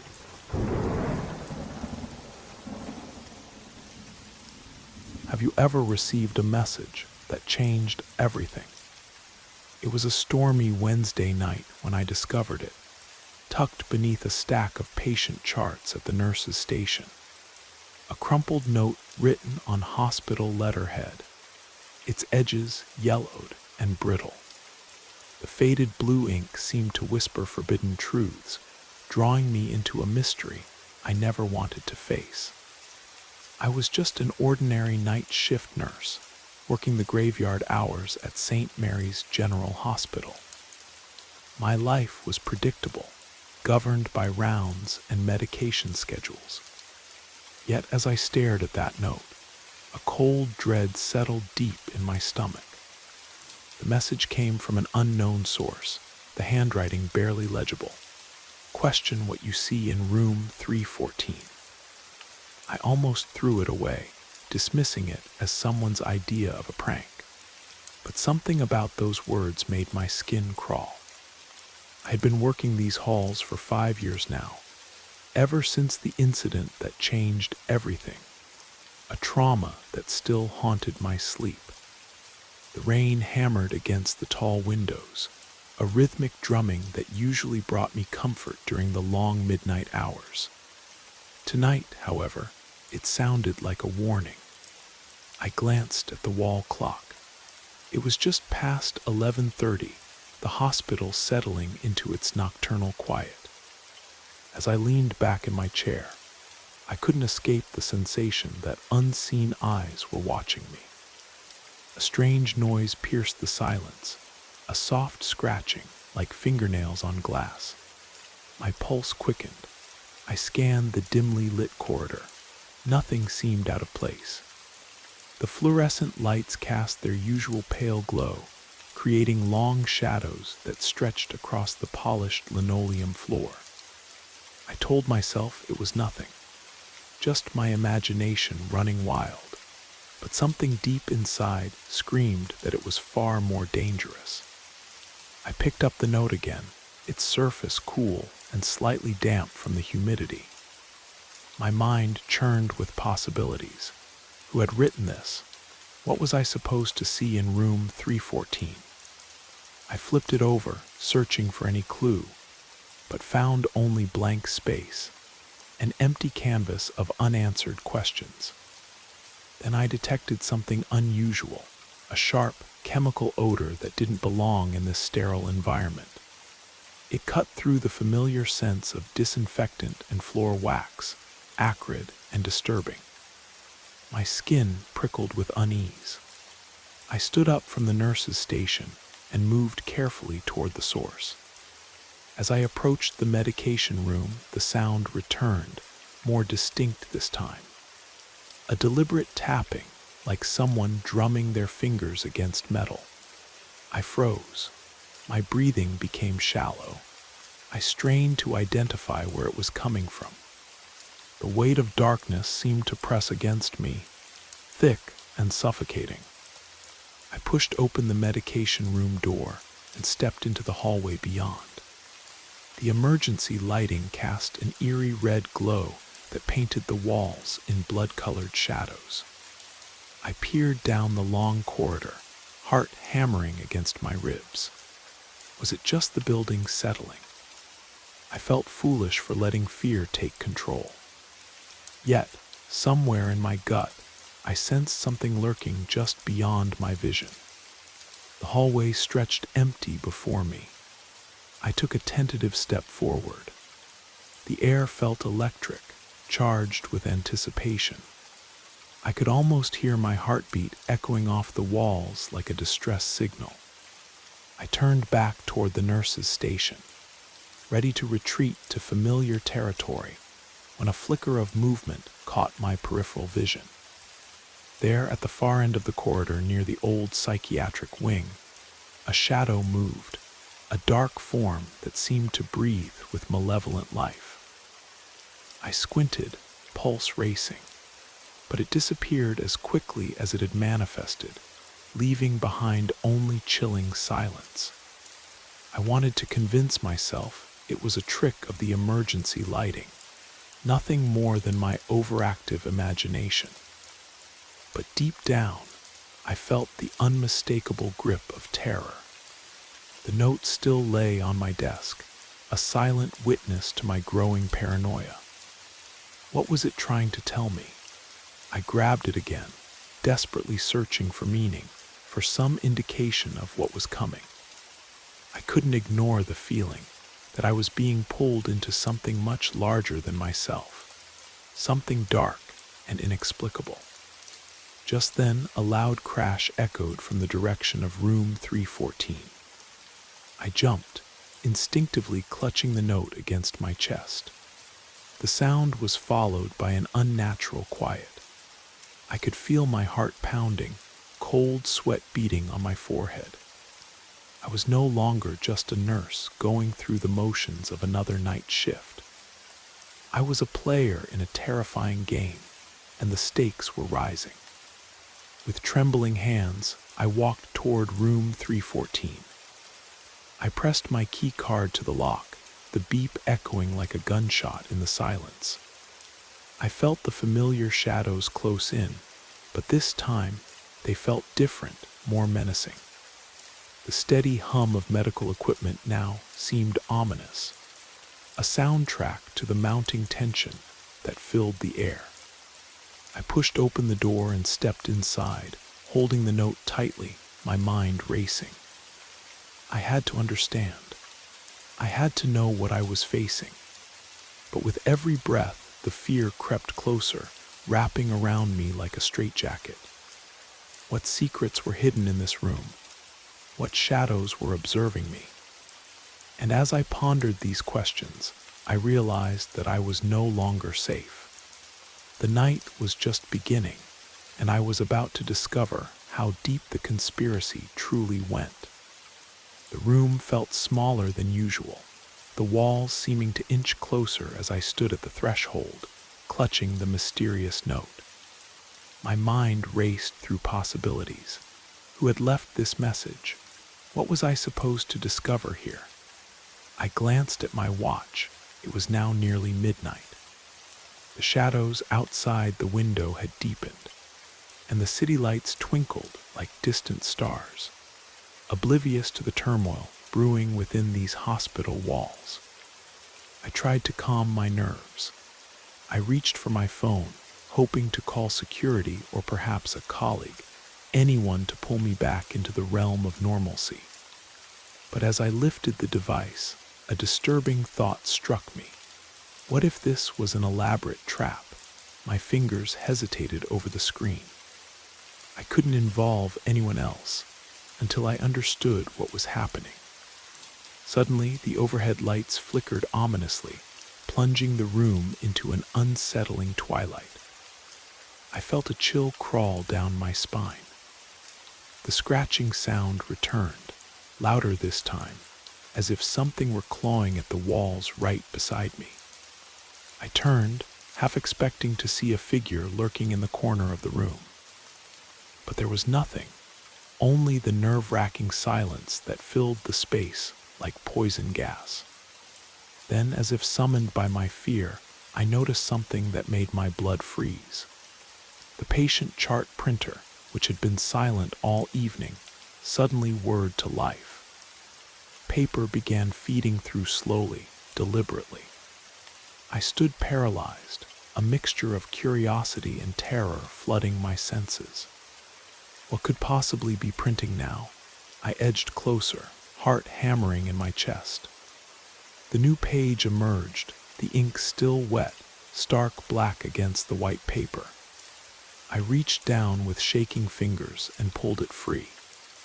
This time the message was crystal clear, more threatening. They monitor everything. Trust nobody. I felt the color drain from my face. I scanned the room again, feeling the walls closing in, the shadows stretching menacingly.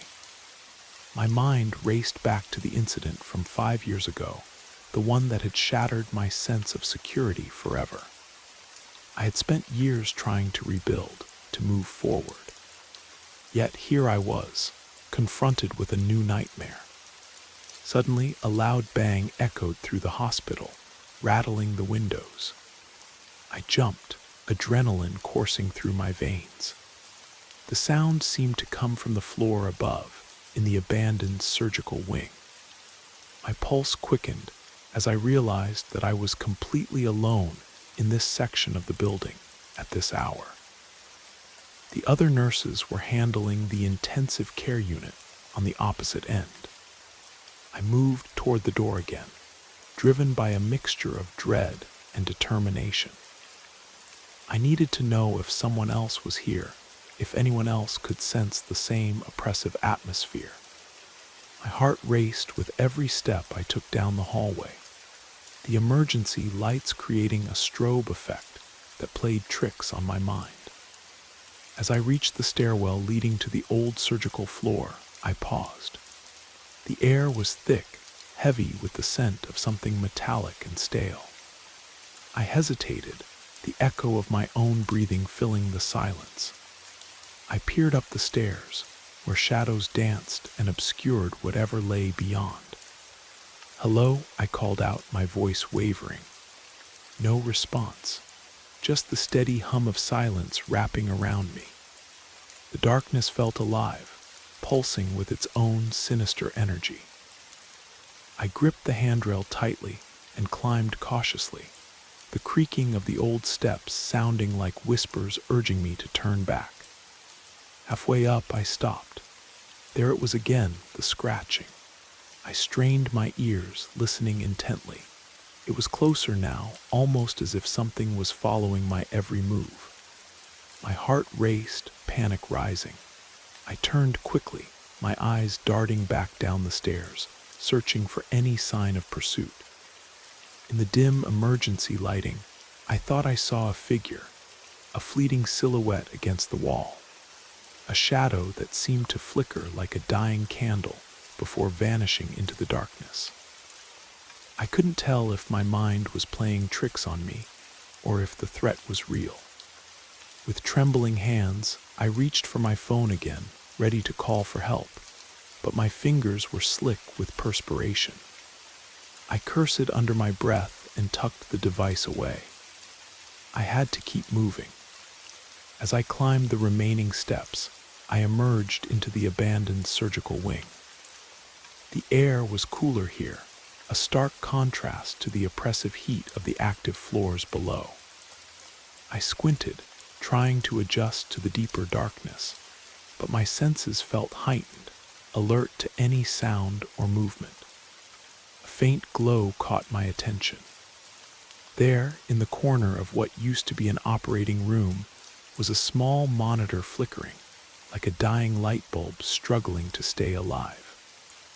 I approached cautiously, each step echoing ominously in the silence. When I reached the source of the light, I found an old computer terminal connected to outdated medical equipment. The screen displayed static, but beneath it, I could see glimpses of distorted images.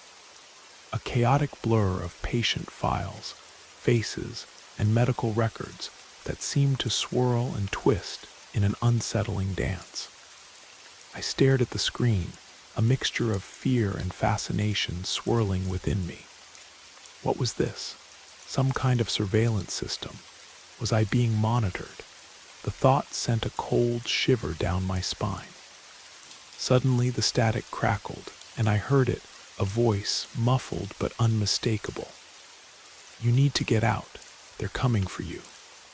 The voice sent a jolt of adrenaline coursing through me. Who was this? What did they mean? Panic surged as I felt the shadows closing in around me, a suffocating darkness that threatened to swallow me whole.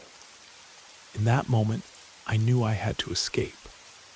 I turned and sprinted back toward the stairs, my breath coming in ragged gasps.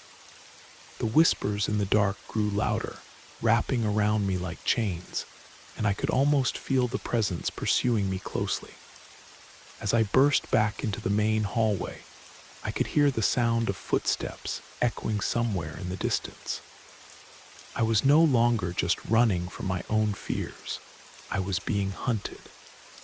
I raced back to the nurse's station, slamming through the door and locking it behind me. The click resonated like a gunshot in the silence. My mind reeled with questions, but one thing was clear. The shadows were real, and whatever they represented, they were watching me. I collapsed into my chair, the weight of terror pressing down on my chest. I couldn't shake the feeling that this was just the beginning. And with that thought, I felt the first waves of despair creep in. Was there any way out of this nightmare? I glanced at the note on my desk, the ink still smudged and fresh. I knew I had to decipher its meaning. I needed to find out what I was up against before it was too late. The shadows were closing in, and I was running out of time. The walls of the nurse's station felt like they were closing in around me, the air thick with an oppressive tension. I sat at my desk, hands trembling as I stared at the computer terminal, my heart pounding a frantic rhythm against my ribs. The message loomed over me, dark and foreboding. They monitor everything.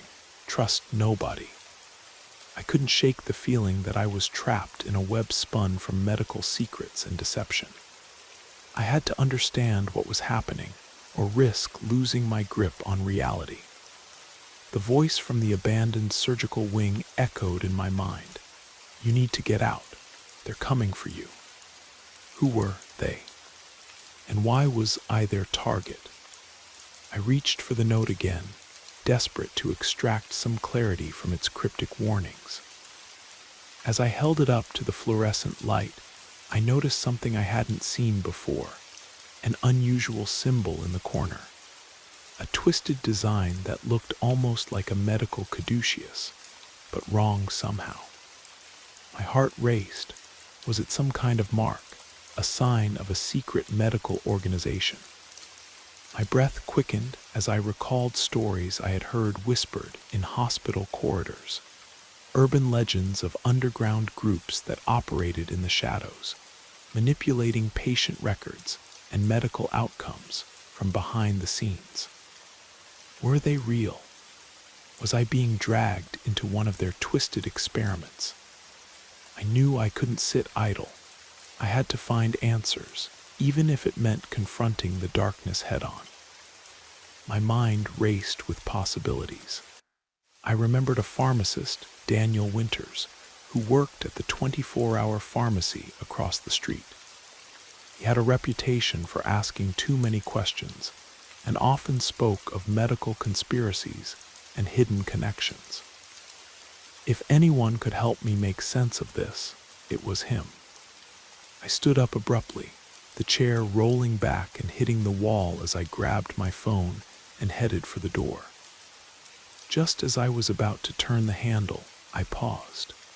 I couldn't shake the feeling of being watched.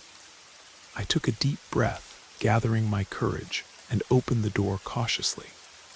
The hallway lay before me, cloaked in shadows and silence. I stepped out, my senses on high alert. The emergency lighting overhead cast erratic patterns on the walls, and every sound felt amplified. The faint hum of medical equipment, the distant rumble of the heating system, and my own heart pounding like a war drum. I hurried toward the main entrance, determined to make my way to the pharmacy. As I walked, I could feel a strange energy vibrating in the air, like the tension before a thunderstorm. The world around me felt distorted, a sense of unreality hanging over everything. When I reached the lobby, I pushed through the automatic doors and stepped outside. The storm had intensified, rain hitting me like cold needles, but the fresh air felt refreshing after the suffocating atmosphere inside.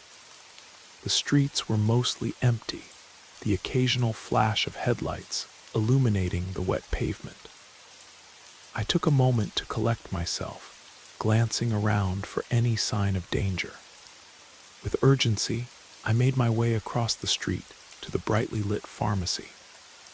I remembered how Daniel often worked the night shift, ready to assist anyone who needed help during the darkest hours. I hoped he would still be there, ready to help me piece together this unsettling puzzle. As I walked, my thoughts raced. I couldn't shake the image of the shadow I had seen in the surgical wing, nor the sinister implications of the note.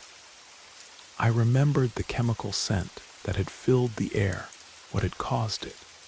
Was it linked to whatever was monitoring me? My mind swirled with questions, each one darker than the last. Finally, I reached the pharmacy. The warm glow from the windows contrasted sharply with the chill of the storm, and I pushed the door open, stepping inside. The familiar scent of medications and antiseptic wrapped around me like a comforting embrace. But that comfort was short-lived. The feeling of unease returned as I scanned the store. Daniel was standing behind the counter, his reading glasses perched on his nose, surrounded by prescription bottles and medical journals. He looked up as I approached, his eyebrows raising with concern. "Michael, you look like you've seen a ghost," he said, pushing his glasses up the bridge of his nose. "I need your help," I blurted, moving to the counter. "I received a strange note at the hospital. It's not just a prank. There's something serious happening." He leaned forward, curiosity sparking in his eyes. What did it say? I took a deep breath and recounted the events, from the arrival of the note to the unsettling encounter in the surgical wing. Daniel listened intently, his expression shifting from skepticism to intrigue. "This is incredible," he said finally, tapping his fingers against the counter. "But it sounds like you've stumbled onto something bigger than you realize. Did you notice the symbol on the note?" I nodded, my heart racing as I pulled out the paper and laid it on the counter. "I found this mark in the corner. What does it mean?" Daniel studied it closely, his brow furrowing deeper. "This symbol is connected to an underground medical organization. They believe in controlling patient information and influencing medical outcomes from the shadows. They call themselves the Collectors." A chill ran down my spine. "What do they want?" "Power," Daniel replied, his voice low and serious. "They manipulate patient records and medical research to serve their own agenda. If you've received a message from them, it could mean you're on their radar." Panic surged through me. "But why me? What do they want from me?" He shook his head, a grim expression settling on his face. "I can't say for sure, but you need to be careful. They don't take kindly to anyone who tries to uncover their secrets." My mind reeled. I felt the weight of dread settling heavily on my chest. I had thought my life was ordinary, but now it felt as though I had stumbled into a nightmare from which there was no escape. "What do I do?" I asked, my voice barely above a whisper. Daniel leaned back, contemplating. "First, we need to dig deeper. We need to find out what they know about you and why you were targeted. If we can trace the source of that note, we might find some answers." His determination ignited a flicker of hope in my chest. I nodded, ready to face whatever awaited me. But as I glanced out the window, I noticed something that made my blood run cold. A figure standing across the street, shrouded in darkness, watching us intently. The figure turned abruptly and disappeared into the storm, but the message was clear. I was not alone. The collectors were here, and they were closer than I had ever imagined. "Daniel," I said urgently, "I think we need to leave, now." But even as we prepared to move, the sense of dread loomed, a shadow that clung to me, reminding me that this was only the beginning. The night had more horrors in store, and the deeper I delved into this mystery, the more dangerous it would become. I could feel the walls closing in, the whispers in the dark growing louder, and I knew that I was racing against time. The pharmacy felt stifling as I exchanged panicked glances with Daniel.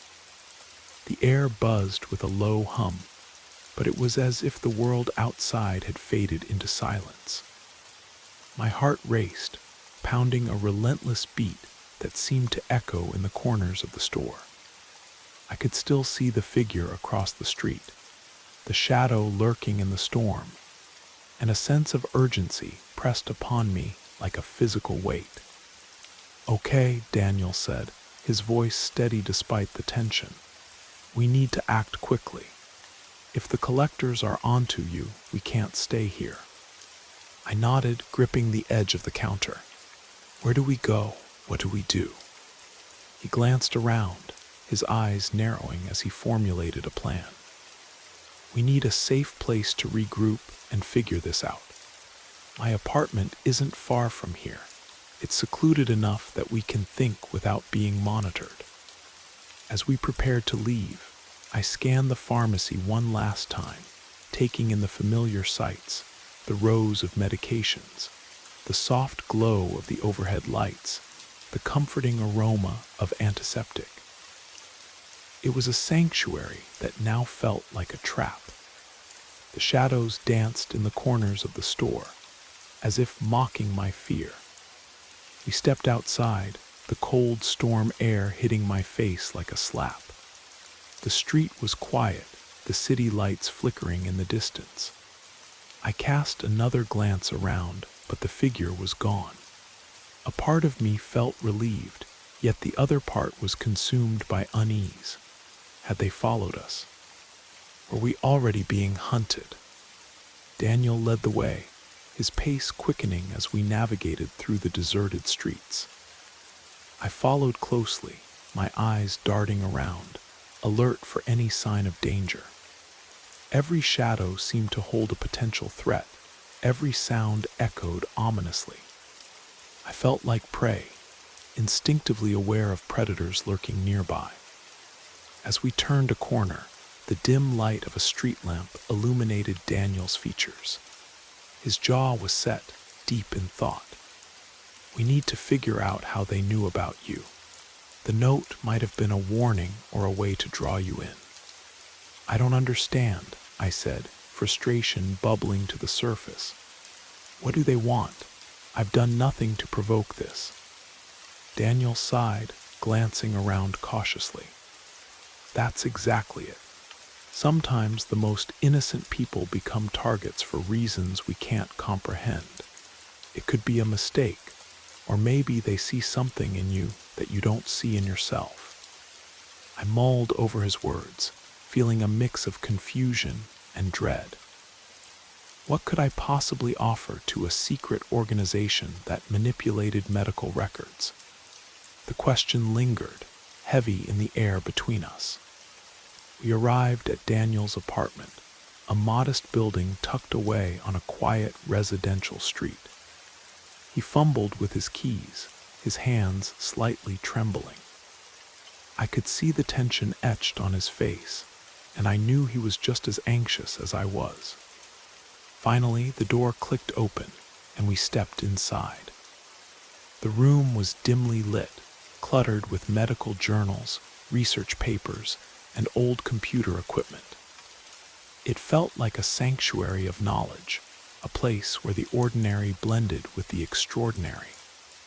Daniel flipped on the lights, and the room came alive with a soft glow. I took a moment to absorb my surroundings.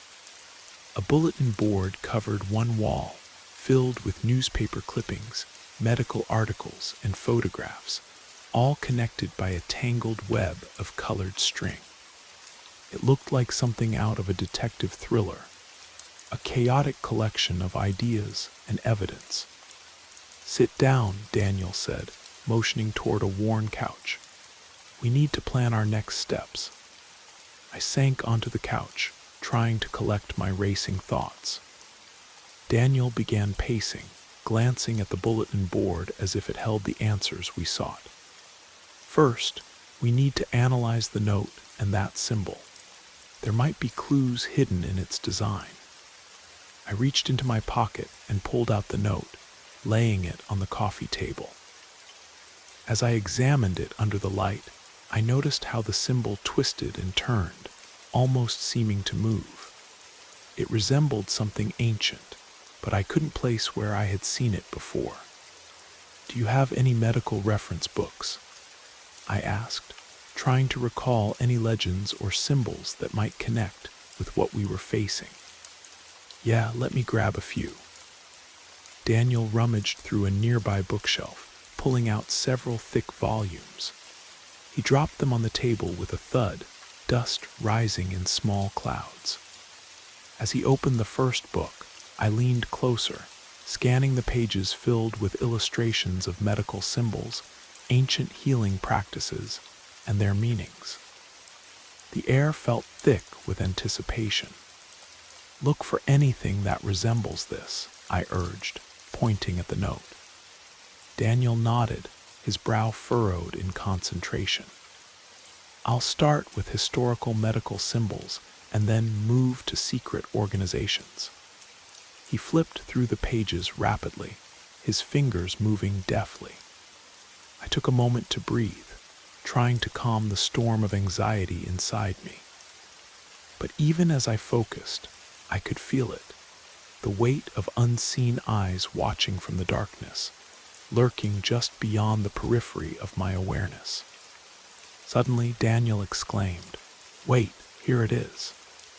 He pointed to a page filled with illustrations of various symbols, his finger hovering over one that looked eerily familiar. "This symbol is associated with a medical cult that believed in collecting and controlling patient information. They called themselves the Keepers of Records."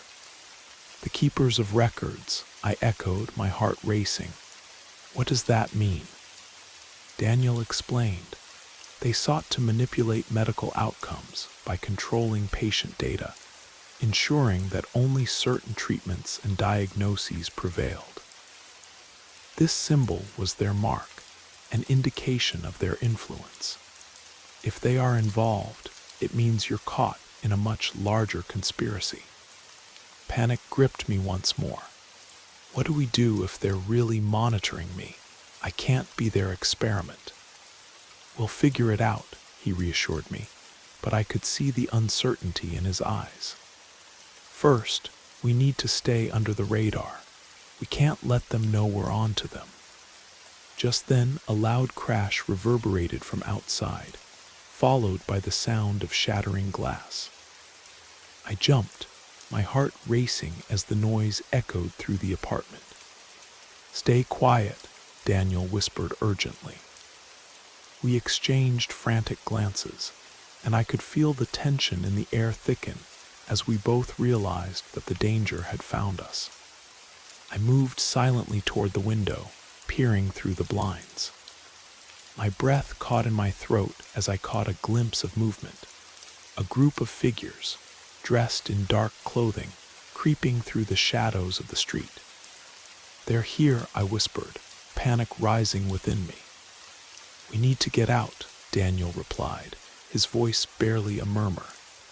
He grabbed my arm, leading me away from the window. "We have to find a back exit." As we made our way through the apartment, the sound of footsteps grew louder, the ominous presence closing in. My mind raced. We had to escape before they realized we were inside.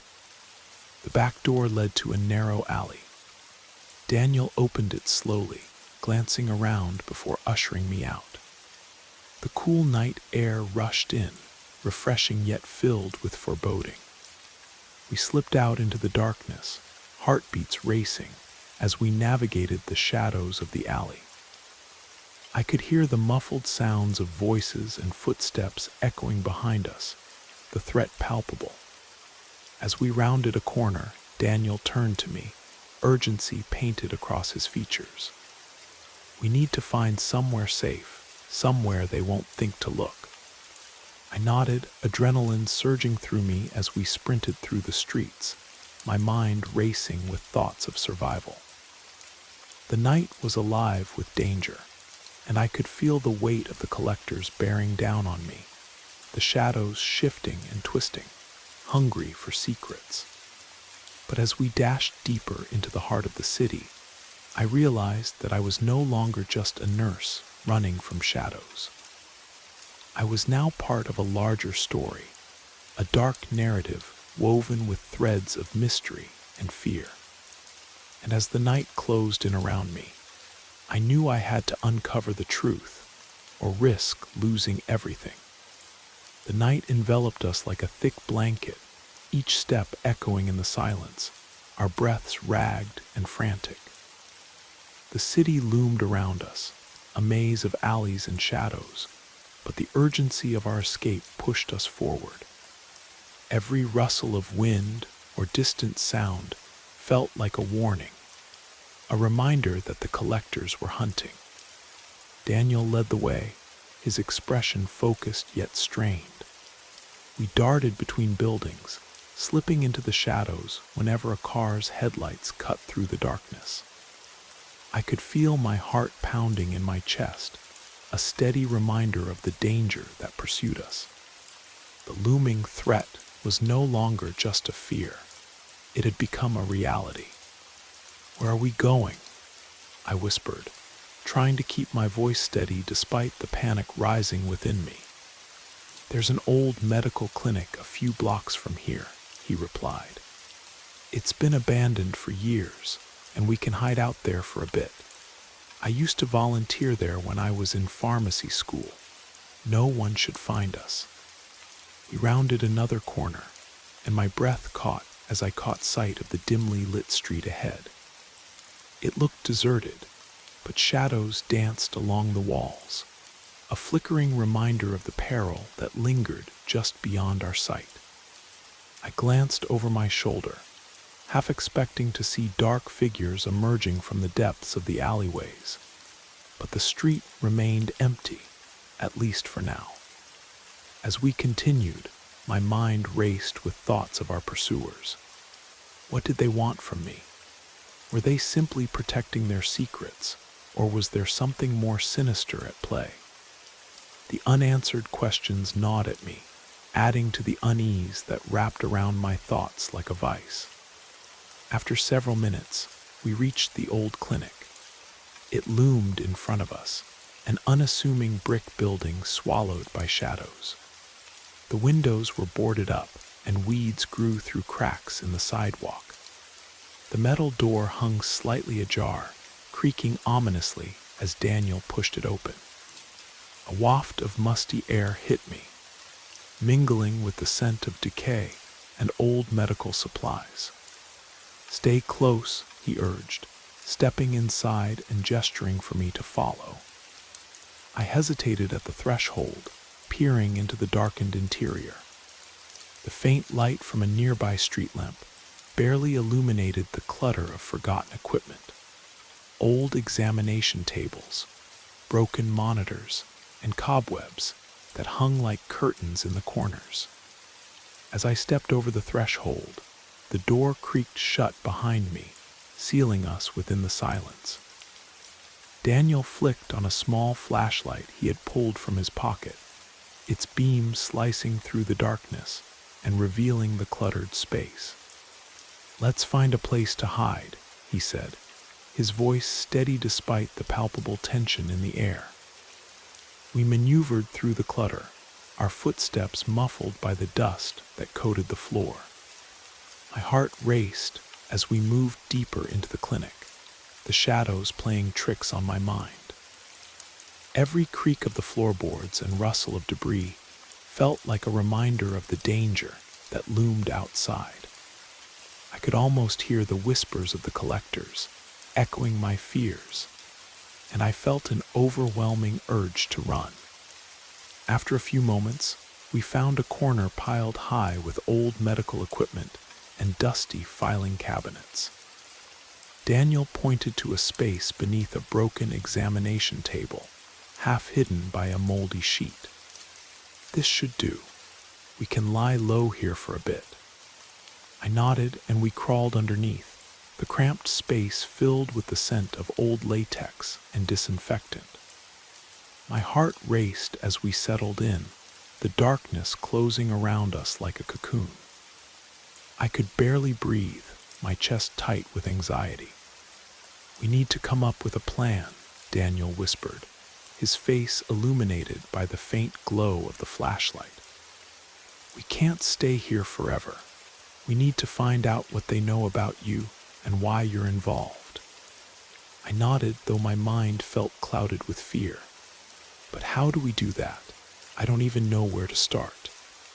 Daniel took a deep breath, the tension in his shoulders easing slightly. "First, we need to gather more information about the collectors. They're not just a random group, they have a history, a network. If we can uncover their connections, we might find a way to protect you." "What if they find us here?" I asked, my voice barely above a whisper. "They won't expect us to hide in plain sight," he replied, though I could hear the uncertainty in his tone. "But we need to be quick. We have to figure out where their base of operations is. If we can infiltrate it, we might learn what they really want." As we sat in the cramped space, the atmosphere felt charged with tension. I could feel my pulse quickening, each beat a reminder of the precarious situation we found ourselves in. What if this was the end? What if the collectors were too powerful, too cunning for us to escape their grasp? Suddenly, a loud bang echoed from outside, the sound of metal clanging followed by a series of urgent voices. My heart stopped. They were closer than I had imagined. Panic surged through me, a visceral instinct to flee. "Daniel, they're here," I hissed, my voice trembling with fear. He nodded, his expression grave. "We need to stay quiet. If they come in here, we can't let them know we're hiding." We huddled in silence, our breath shallow, listening intently as footsteps approached the clinic. The voices grew louder, filled with an urgency that sent shivers down my spine. I felt every nerve in my body tingle with fear, the shadows around us closing in. I closed my eyes, willing myself to remain calm.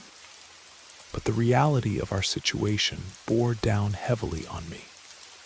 The collectors were not just a myth, they were here, and they were searching for me. The door creaked open, the beam of a powerful flashlight slicing through the darkness, illuminating the cluttered interior. I held my breath, praying they wouldn't find us. "Search every corner," a voice commanded. "They have to be here somewhere. We can't let them escape." The footsteps grew closer, the sound of boots crunching against debris echoing in my ears. My heart raced as I realized we were trapped, a mere breath away from discovery. The flashlight beam swept across the room, casting long shadows that danced across the walls. I could feel the tension in the air, thick and suffocating. I squeezed my eyes shut, my mind racing with thoughts of escape. But just as quickly as the light had come, it moved away, the figures stepping back into the shadows. A wave of relief washed over me, but it was short-lived as I realized the danger was still very much present. "Keep looking," the voice urged. "They can't have gone far." Daniel and I exchanged frantic glances, our hearts pounding in synchrony. We were living a nightmare, our reality warped into something unrecognizable, and I knew we had to find a way out before it was too late. Suddenly, the beam of light swung back toward our hiding spot. My breath caught in my throat as I braced for the worst. "Check under there," a figure shouted, moving closer, the flashlight zeroing in on us.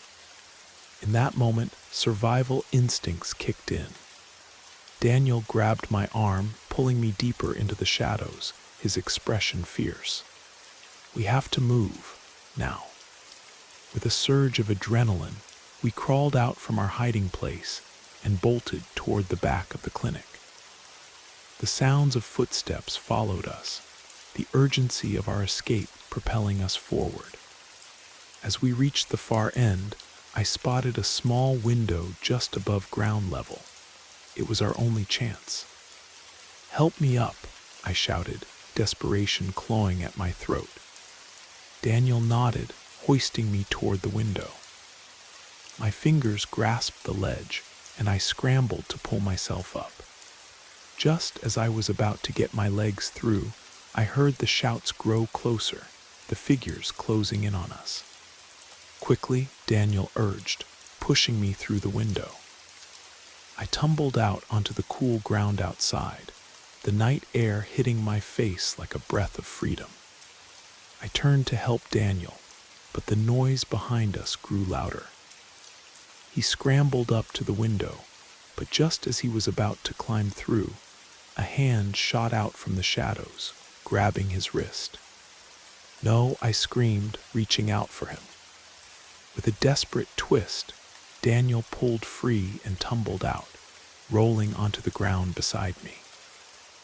We scrambled to our feet, adrenaline fueling our movements as we took off into the night, the world around us a blur of shadows and uncertainty. We dashed down the street, the sound of our pursuers fading into the distance. But as we ran, the weight of the night bore down on us, and I couldn't shake the feeling that we were hurtling deeper into a darkness from which there was no return. The shadows were not just behind us. They were closing in from all sides, ready to envelop us once more. We didn't stop running until we reached the edge of downtown, our lungs burning and hearts hammering against our ribs. Finally, Daniel pulled me into an all-night diner, its neon sign flickering weakly in the storm.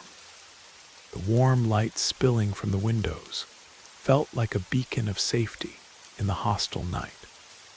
Inside, only a few late-night patrons sat scattered across the vinyl booths, nursing coffee and picking at plates of food.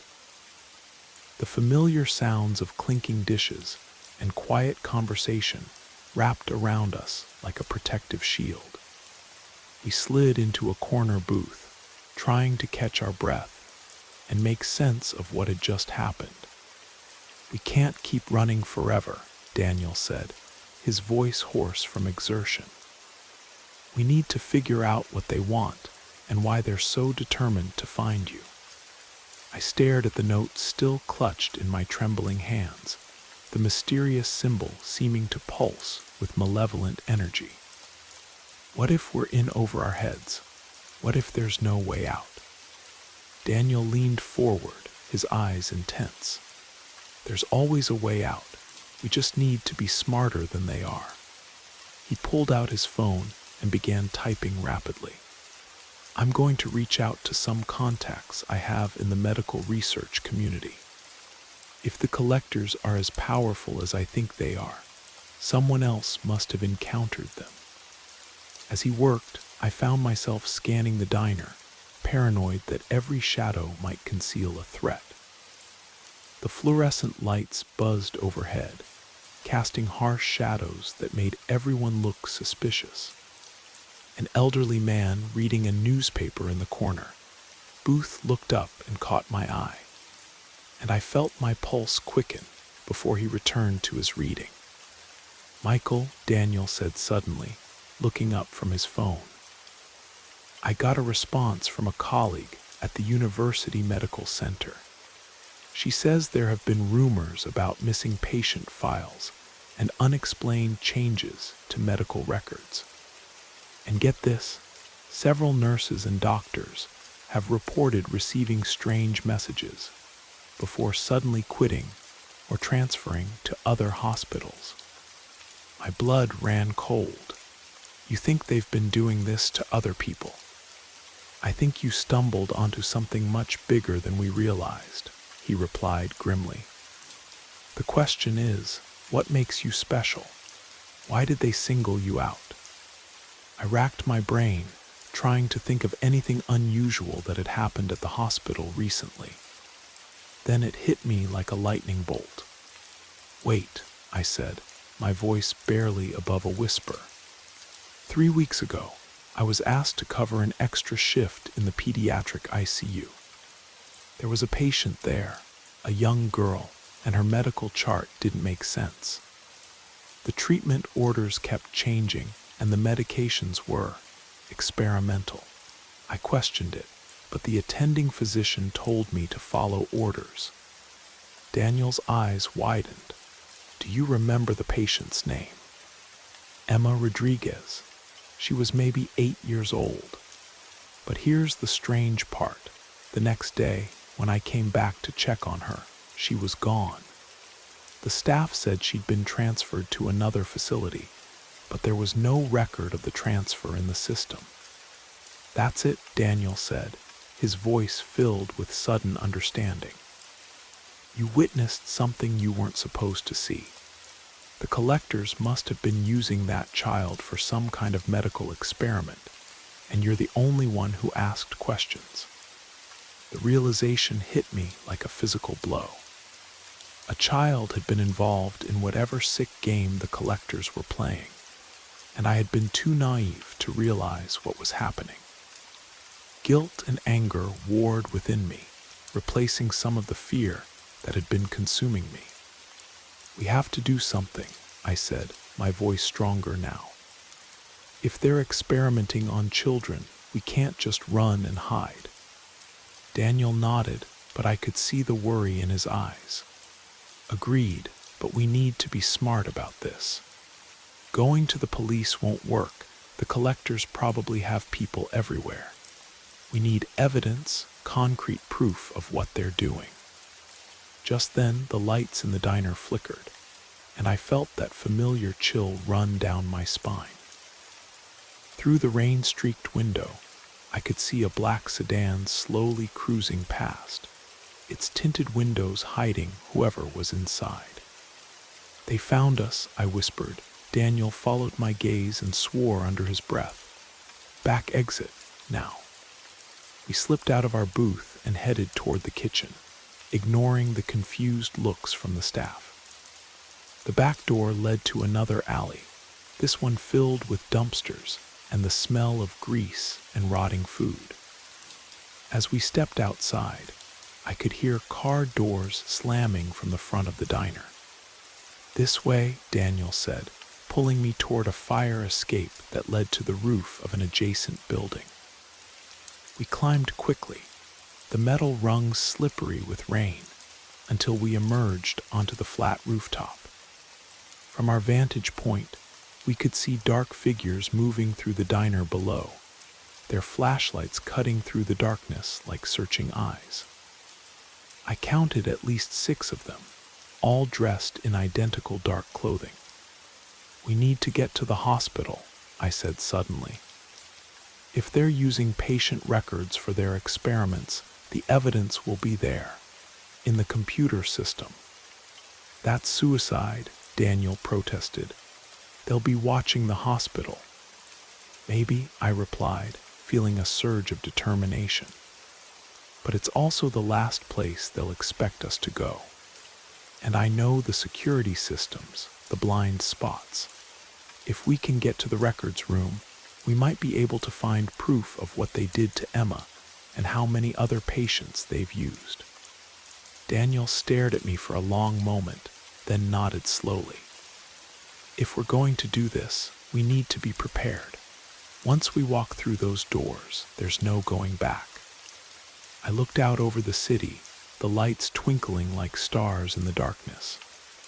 Somewhere out there, the collectors were conducting their twisted experiments, using innocent people as test subjects. The thought made my blood boil. "I'm not going back," I said firmly. "Not until we expose them." As we made our way across the rooftops toward St. Mary's General, I couldn't help but think about Emma Rodriguez. Her frightened eyes, the way she had looked at me with such trust when I checked her vitals. If the collectors had hurt her, if I had failed to protect her, then I owed it to her to make sure it never happened again. The hospital loomed ahead of us in the distance, its windows glowing like a fortress of secrets. Inside those walls lay the answers we needed, but also the greatest danger we had yet faced. The shadows were waiting for us there, hungry and patient. But for the first time since this nightmare began, I wasn't running toward the darkness in fear. I was running toward it in fury, ready to drag their secrets into the light no matter what it cost me. The night was far from over, and the real battle was just beginning.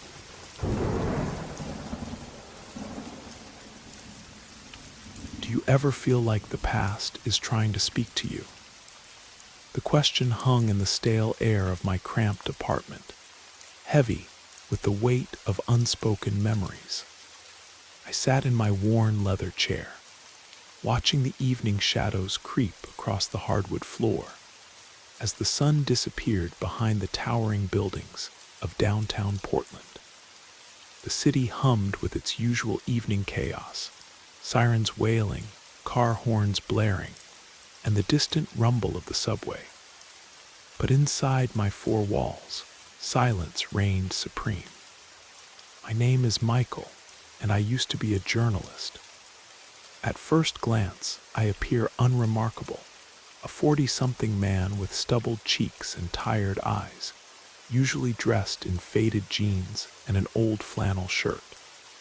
But beneath this ordinary exterior lies a story carved from disappointment, loss, and an insatiable hunger for truth that once cost me everything. I had always been drawn to mysteries, to the stories that lurked beneath the surface of everyday life. Perhaps it was because of what happened 5 years ago, a scandal that destroyed my career and left me questioning everything I thought I knew about reality. The scent of instant coffee filled the air, bitter and comforting in equal measure.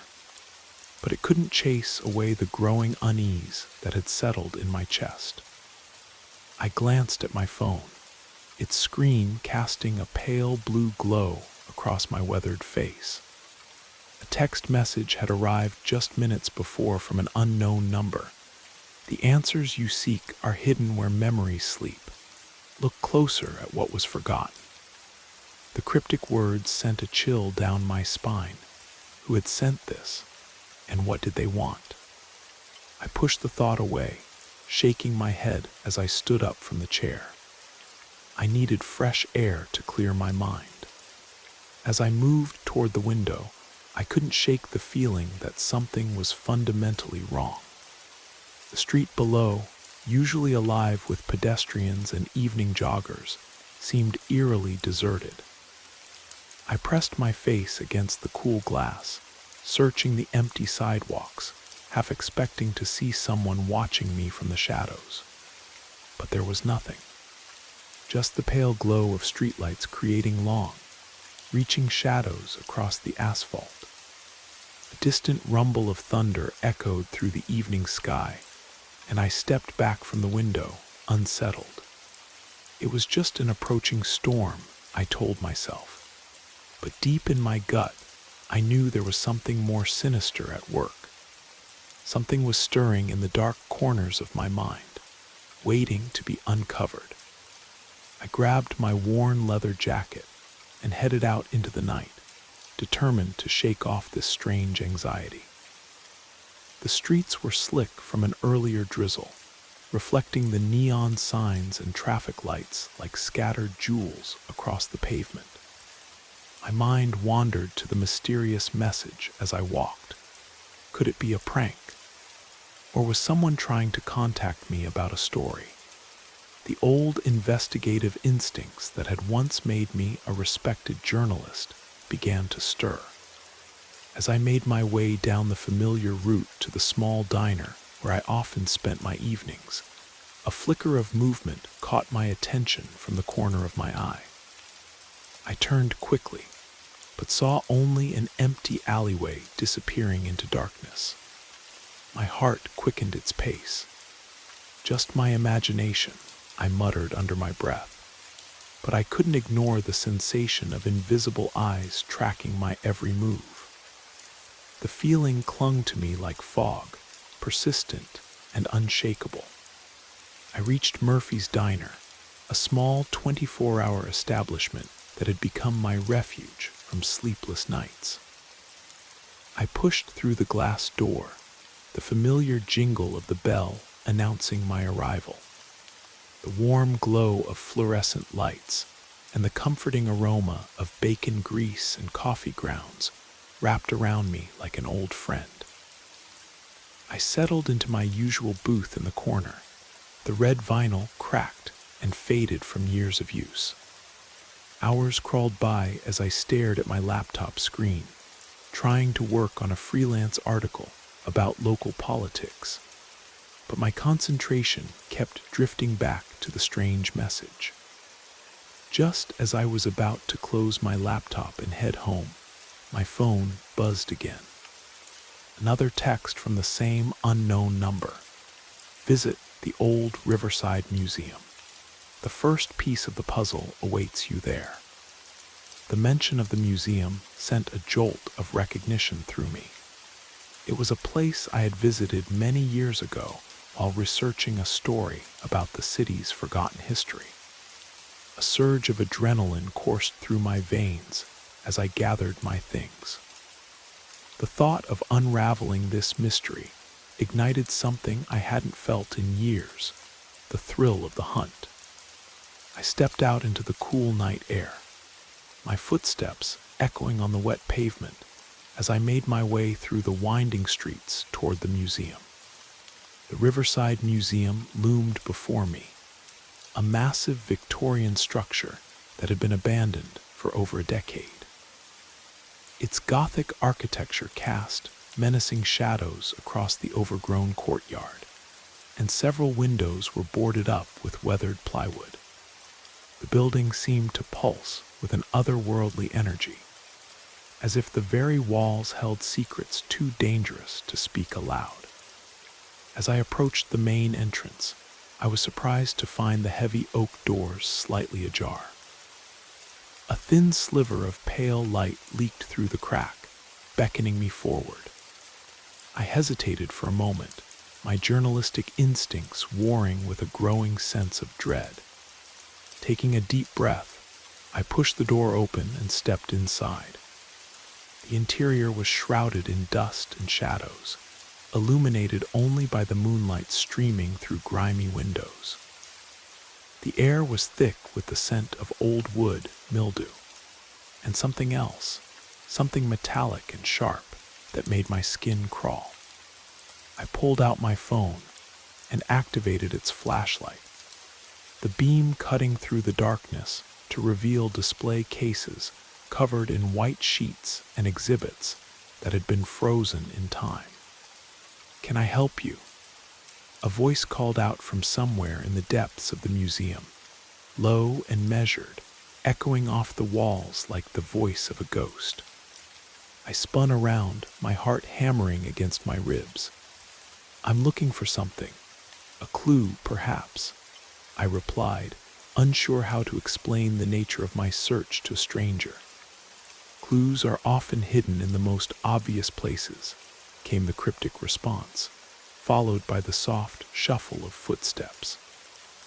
An elderly man emerged from behind a towering display case, his white hair wild and unkempt, his eyes sharp and knowing. You might want to explore the archives in the basement."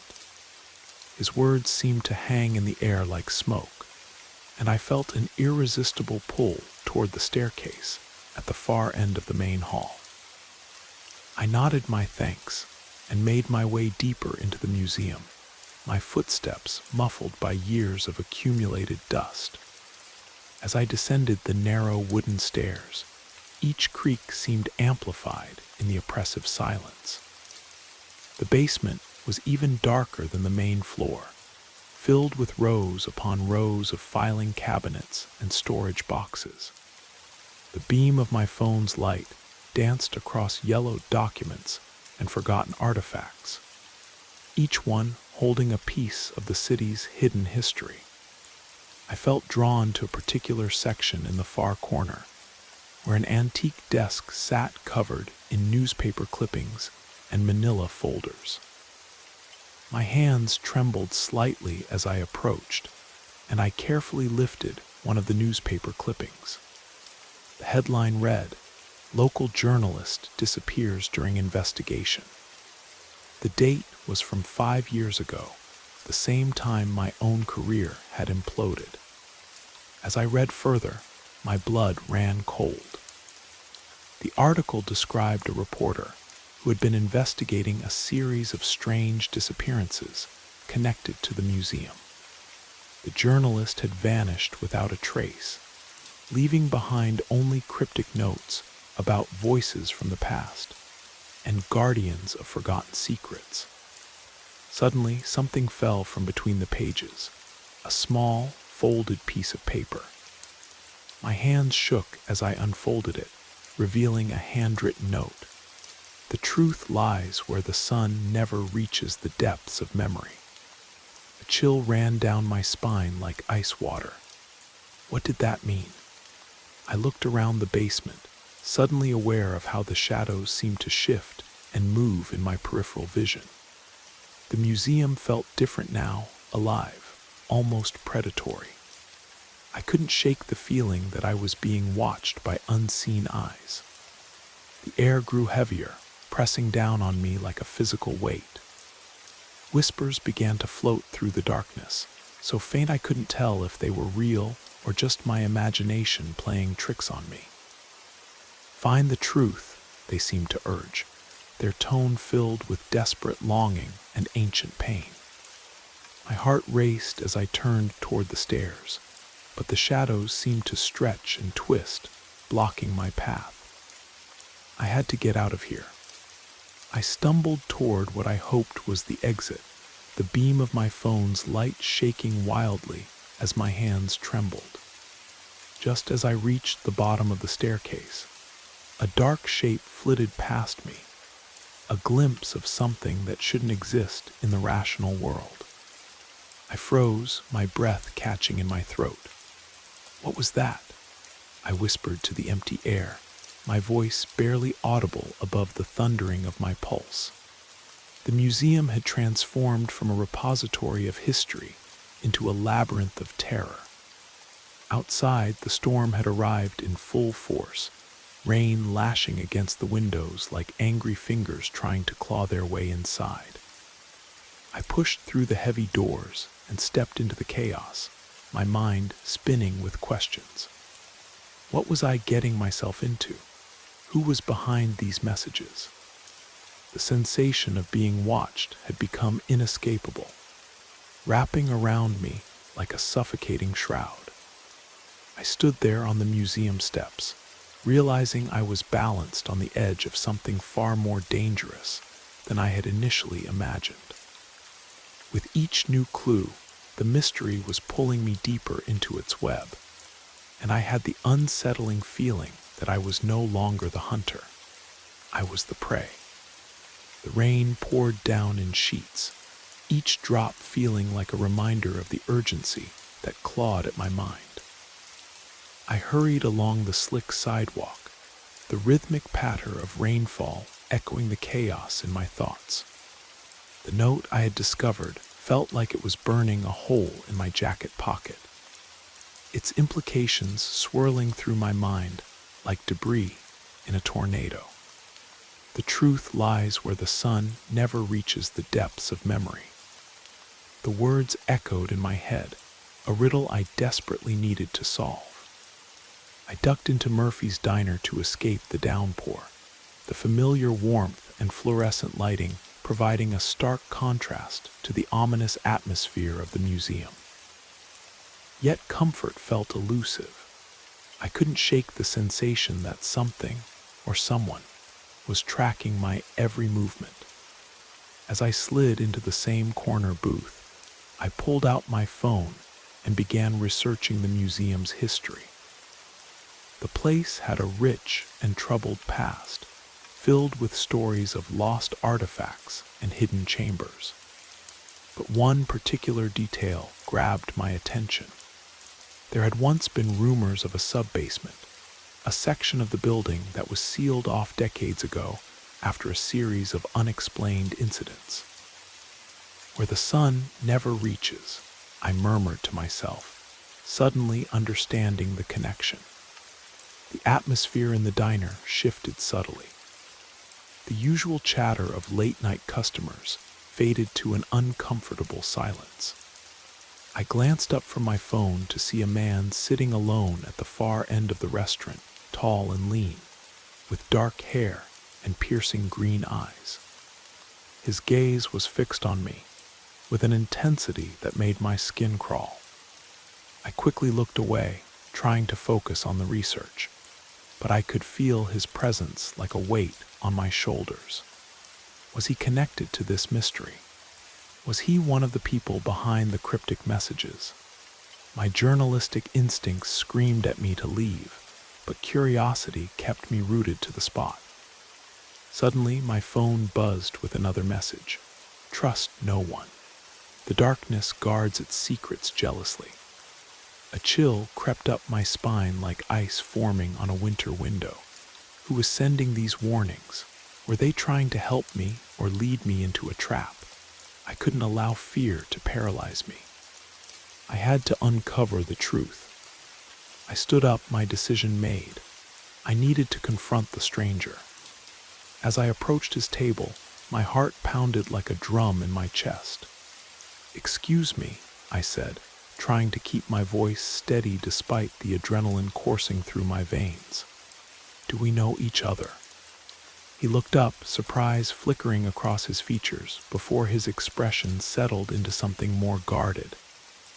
"I don't think so," he replied, his voice smooth but distant.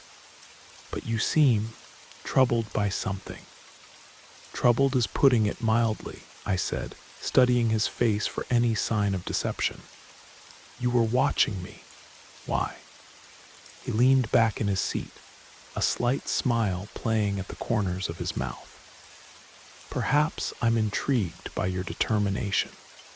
Or maybe I recognize someone who's searching for answers that most people are too afraid to seek." "How do you know what I'm looking for?" I pressed, feeling the hairs on the back of my neck stand up.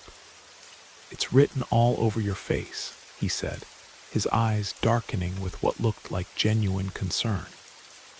"But sometimes it's wiser to leave certain stones unturned. Some truths are buried for good reason." I leaned closer, feeling a strange mixture of wariness and fascination. "What do you know about the museum? About the secrets it holds?" His expression grew serious, and for a moment I saw something that looked like fear flicker across his features. "The museum has its share of ghosts, both literal and metaphorical. Be careful how deep you dig. Some paths lead to places you can never return from." Before I could respond, the diner door swung open with a violent crash, and a woman stumbled inside, her clothes soaked from the rain and her face pale with exhaustion.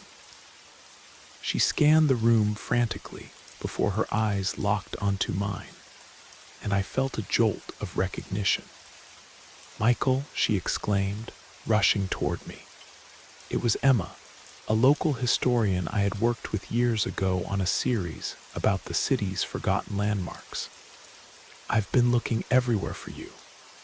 I felt a wave of relief wash over me, but it was short-lived as I noticed the stranger's demeanor shift dramatically. He studied Emma with the same intensity he had focused on me, his jaw tightening with what looked like suspicion. "Who is she?" he asked, his voice sharp with tension. "A friend," I replied quickly, keeping my eyes on him.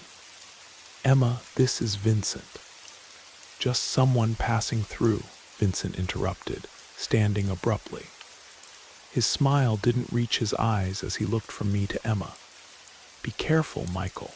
Some friendships can be dangerous." With that warning hanging in the air, he walked toward the door, pausing only to cast one last meaningful glance over his shoulder before disappearing into the storm. "What was that about?" Emma asked, confusion and concern etched across her face. "I'm not entirely sure," I admitted, trying to shake off the lingering sense of unease. "I've been getting strange messages, and they led me to the old museum. I think there's something there, something that's been hidden for years." Emma's expression grew serious. "You know, I've spent years studying the city's history. If there's something at the museum, I can help you find it." I hesitated. The last thing I wanted was to drag her into whatever dangerous game I had stumbled into. But I knew I couldn't navigate this mystery alone, and Emma's expertise could be invaluable. I found a note that mentioned a place where the sun never shines. I think it's referring to a sealed section of the museum. She nodded thoughtfully. "I've heard rumors about a sub-basement that was closed off in the 1970s. There were stories about strange incidents, people hearing voices, seeing things that weren't there." "Then let's go back," I said, my resolve strengthening. "We need to find out what's down there." Together, we left the warmth of the diner and stepped back into the storm. The rain had intensified, turning the streets into rivers and making visibility nearly impossible. As we made our way toward the museum, I couldn't shake the feeling that we were walking into something far more dangerous than either of us realized. The museum appeared even more ominous in the storm, its Gothic silhouette barely visible through the sheets of rain. Lightning illuminated the building in brief, stark flashes, revealing boarded windows that looked like dead eyes staring out into the night. We approached the main entrance, but this time the doors were firmly locked. Emma pulled a small flashlight from her bag and examined the building's exterior. "There's a service entrance around back," she said, pointing toward a narrow alley. "I used it once when I was doing research here." We made our way through the alley, our footsteps muffled by the storm. The service door was old and weathered, but to our surprise, it opened easily when Emma turned the handle. We exchanged a glance before stepping inside. The basement level was even more unsettling than I remembered. Our flashlight beams cut through the darkness, revealing dust-covered exhibits and storage areas that seemed to stretch endlessly into the shadows. But Emma seemed to know exactly where she was going. "This way," she whispered, leading me toward a section of the basement I hadn't explored before. The sealed area should be behind this wall. We found ourselves standing before a brick wall that looked newer than the surrounding structure. Emma ran her hands along the surface, searching for any kind of opening. Suddenly, her fingers found a loose brick, and when she pressed against it, a section of the wall swung inward like a hidden door. "How did you know about this?" I asked, amazement and suspicion warring in my voice. "Research," she replied, but there was something in her tone that made me think she wasn't telling me everything. We stepped through the opening into a narrow corridor that seemed to descend even further underground. The air was thick and stagnant, carrying a metallic scent that made my stomach turn. Our footsteps echoed in the confined space as we moved deeper into the hidden section of the museum. The corridor opened into a circular chamber, its walls lined with strange symbols and faded murals that seemed to depict some kind of ancient ritual. In the center of the room stood a pedestal holding an ornate wooden box, its surface carved with intricate patterns that seemed to shift and move in the flickering light of our flashlights. "What is this place?" I breathed, awe and fear mixing in my voice. "I think it's some kind of archive," Emma replied, her voice hushed with reverence. "A place where certain knowledge was meant to be preserved and protected." As we approached the pedestal, the temperature in the room seemed to drop several degrees. My breath formed small clouds in the suddenly frigid air. The wooden box seemed to pulse with an energy I could feel in my bones. "Should we open it?" I asked, my hand hovering over the intricate latch. Before Emma could answer, a sound echoed through the chamber, a low, rumbling growl that seemed to come from the walls themselves. The symbols on the walls began to glow with a faint, otherworldly light. "We're not alone," Emma whispered, her face pale in the eerie illumination. From the shadows at the far end of the chamber, a figure began to materialize. Unlike the elderly museum curator I had met earlier, this being seemed to be composed of darkness itself, its form shifting and flowing like liquid shadow. "You should not have come here," it said, its voice a chorus of whispers that seemed to come from everywhere and nowhere at once. "The knowledge contained here is not meant for mortal minds." I felt Emma's hand grip my arm tightly, but I forced myself to step forward. "We're looking for the truth," I said, surprised by the steadiness of my own voice. "We need to understand what happened here." The shadow being paused, its form rippling with what might have been amusement. "Truth comes with a price," it replied. "Are you prepared to pay it?" "What kind of price?" Emma asked, her voice trembling slightly. "The knowledge you seek will change you," the being explained, its form growing more solid and menacing. "Once you understand the true nature of this place, you can never return to the ignorance that once protected you." I looked at Emma, seeing my own determination reflected in her eyes. "We've come this far," I said. "We need to know." The shadow being nodded slowly, and the wooden box on the pedestal began to glow brighter. "Very well," it said, "but remember, you chose this path." With trembling hands, I reached for the box and lifted the lid. Inside, nestled in faded velvet, was a collection of documents and photographs.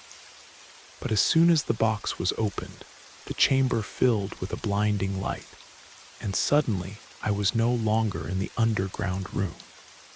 I found myself standing in the same chamber, but it was different, alive with activity.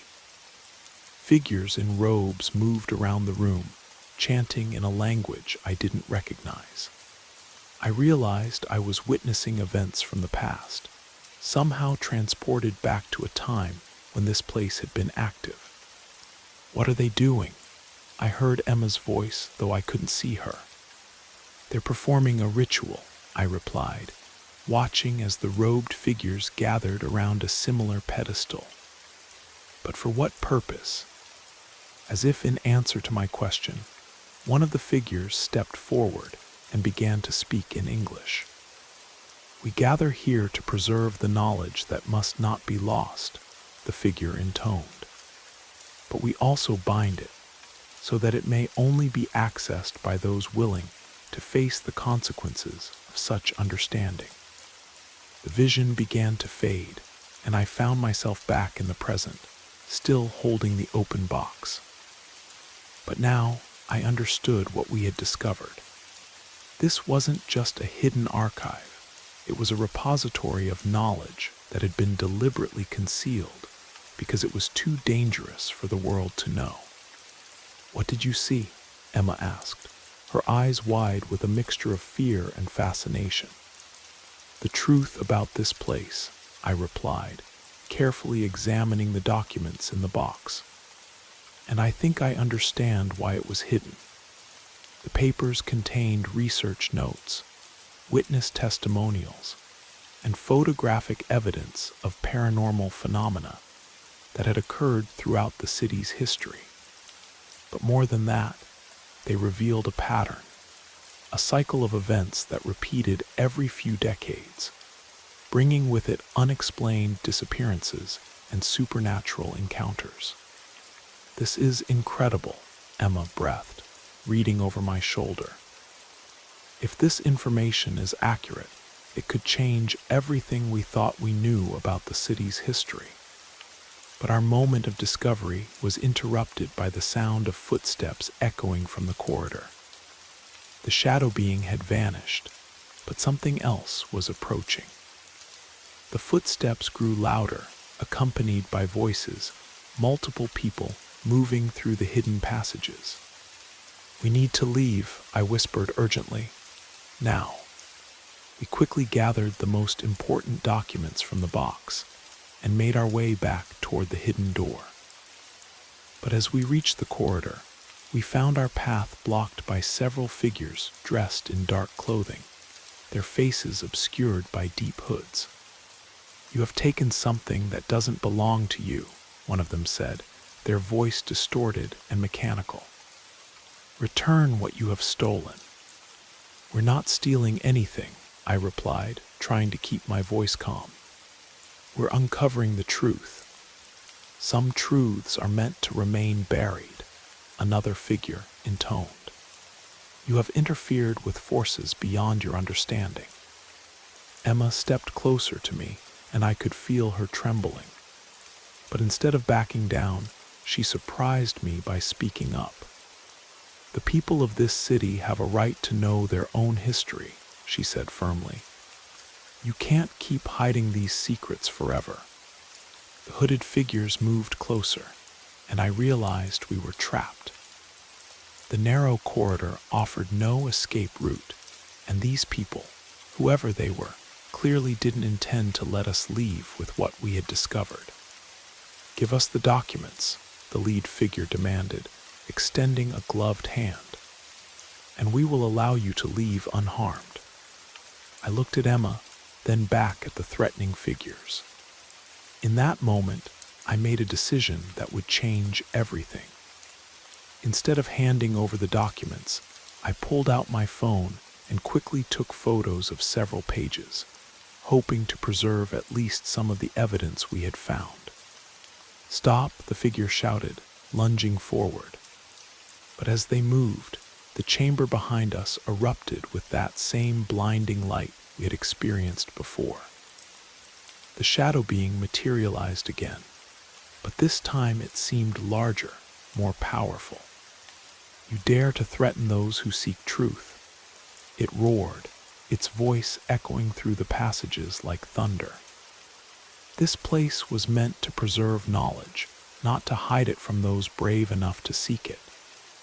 The hooded figures stumbled backward, clearly as surprised by this intervention as we were.